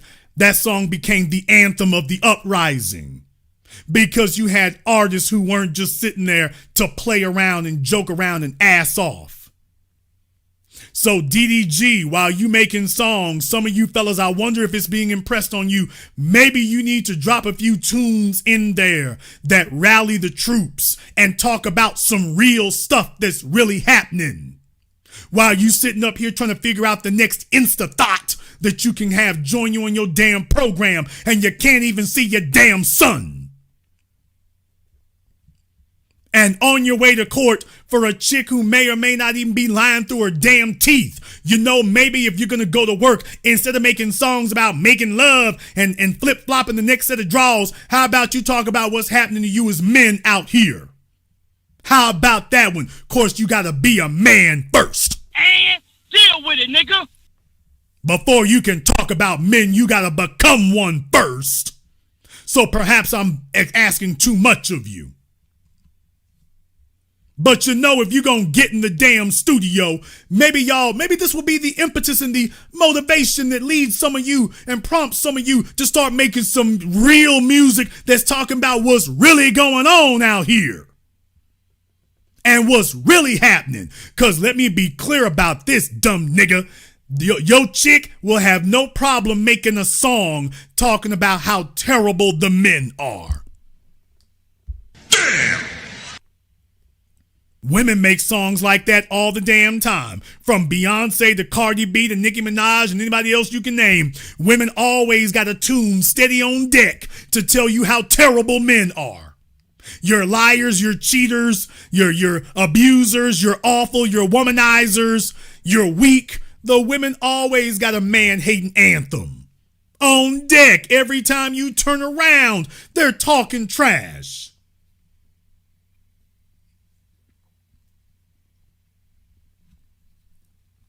So the women have a war council song on rotation.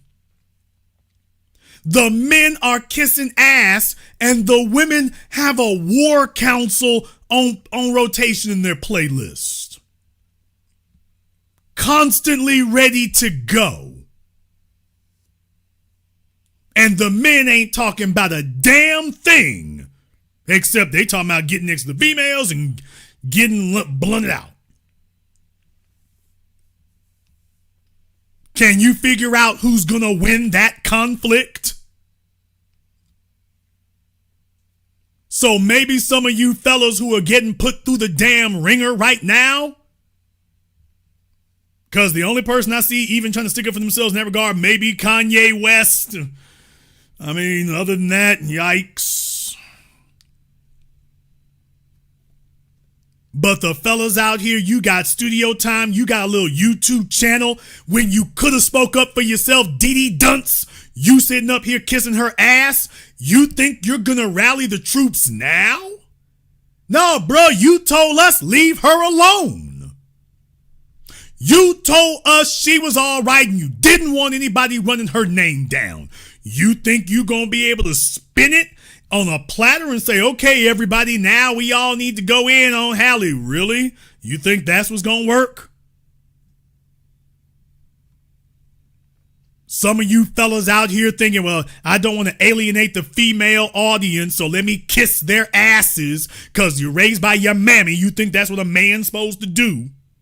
The females would have respected you a hell of a whole lot more if you would call her out in the first damn place and put her in her place back then. They would have respected that. Females don't respect men who are shamelessly pandering.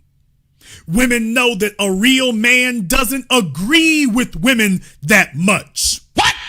Damn! Women understand real men don't agree with women that much. When you have men who are constantly saying things that are mirroring what females think, mirroring what females feel, women aren't that stupid, dummy. Women know that now you're just saying that. A real man doesn't agree with women that much. That's how they know you're lying. That's how they know you're full of crap. Because they know that actual masculine, self-directed, independent men, they don't agree with women all the time like that. Well, we don't. And women respect that because she knows that you're being genuine.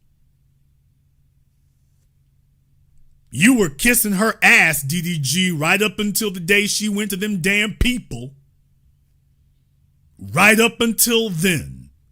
And you think you're going to rally the world against her now when you told all of us, leave her alone? Bruh, that's what everybody going to do. Now she's going to do nothing but talk about you like a dog and you can't do anything. Maybe some of you dumbasses will get up here and while you making your little TikTok jingles, maybe you'll make a little something to talk about what's really happening out here. And start talking about some of your experiences beyond whoever the next Insta slut is to show up on your live stream or your Twitch.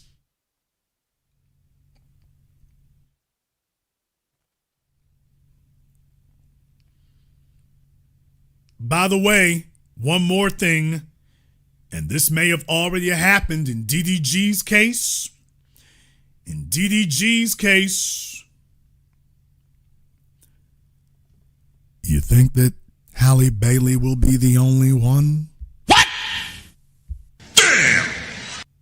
Nigga, what? Oh, you think Halle's going to be the only one? Yeah. I know some folks are talking about this other chick. I'm not talking about her. I'm talking about DDG. You done ran through a bunch of broads. You keep a bunch of chicks around you. Most of them are just the freak of the week, and they were looking to get on off your name. You think that when you put them all to the side, they're all cool with that? Yeah, I'm not talking about Ruby Rose. I know there's been a little bit of chatter about her, but I'm not talking about her. I'm talking about somebody else. It'll need to be somebody who he's been seen with or showed up on his live stream. If they start talking about he be having freak offs and bringing up text messages, oh, he's got a temper, oh, he was yelling at me, he was cursing at me. Before now, they thought it was funny and sexy and cute.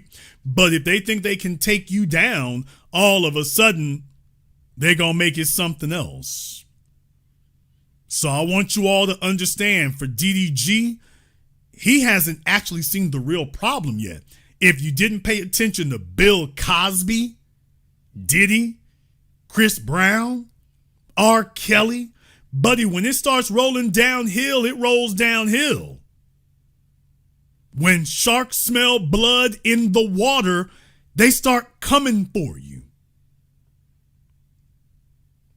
And right now, DDG, you've kept a bunch of young, infantile, temperamental, emotionally imbalanced, whacked out insta sluts around you, and you're sitting up here just rolling the dice that they're all gonna stay solid, and that you're just the ultimate male, and they're all just sprung on you, and they're all just gonna be enamored with you the rest of their days. And buddy, that's not the way it happens. Right now, you're living on the wing of the prayer that none of the rest of them are gonna turn on you. That's what he's gambling on right now, that none of the rest of those chicks he didn't get them on. You know, in his case, there's probably a gang of them that he laid up with, and he was like, I'm all right. And oh, you think that Halle is the only one who's angry that you decided to lay up and roll out? You think she's the only one?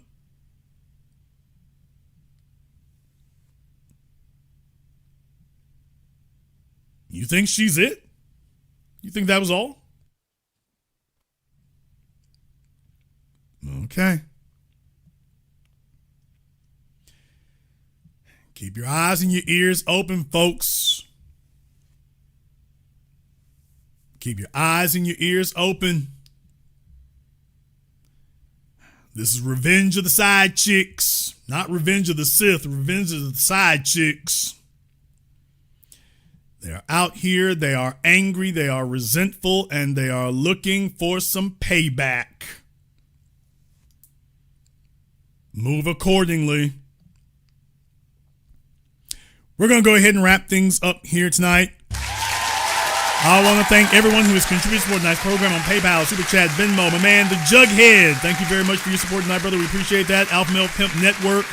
We appreciate that as well. Alyssa B has been giving out some memberships tonight. The gift that keeps on giving. We appreciate that. Chris B and everybody else here who has joined us. If you are new here at the business, welcome to the program that all your favorite YouTubers love to hate watch. I called all these things years ago. People come here because I called them well in advance. People always say, Jason, why are you talking about this issue? Why are you talking about these folk? Ain't nobody talking about that. You're not being first on that. Then they come back later and be like, damn, you called it before everybody did. So this is why we do what we do here. If you are not subscribed, click that red subscribe button. Check that yellow notification bell. Make sure you join us each and every time that we're here. If you haven't joined us on Patreon, the link is in the description. Whole lot been going down over there. Whole lot been going down over there. Tomorrow will be yet another one here. Might surprise you, might surprise you, might surprise you. Okay, I've been surprising you. Let's go ahead and surprise you a little bit more. We ain't done yet. Not by a long shot.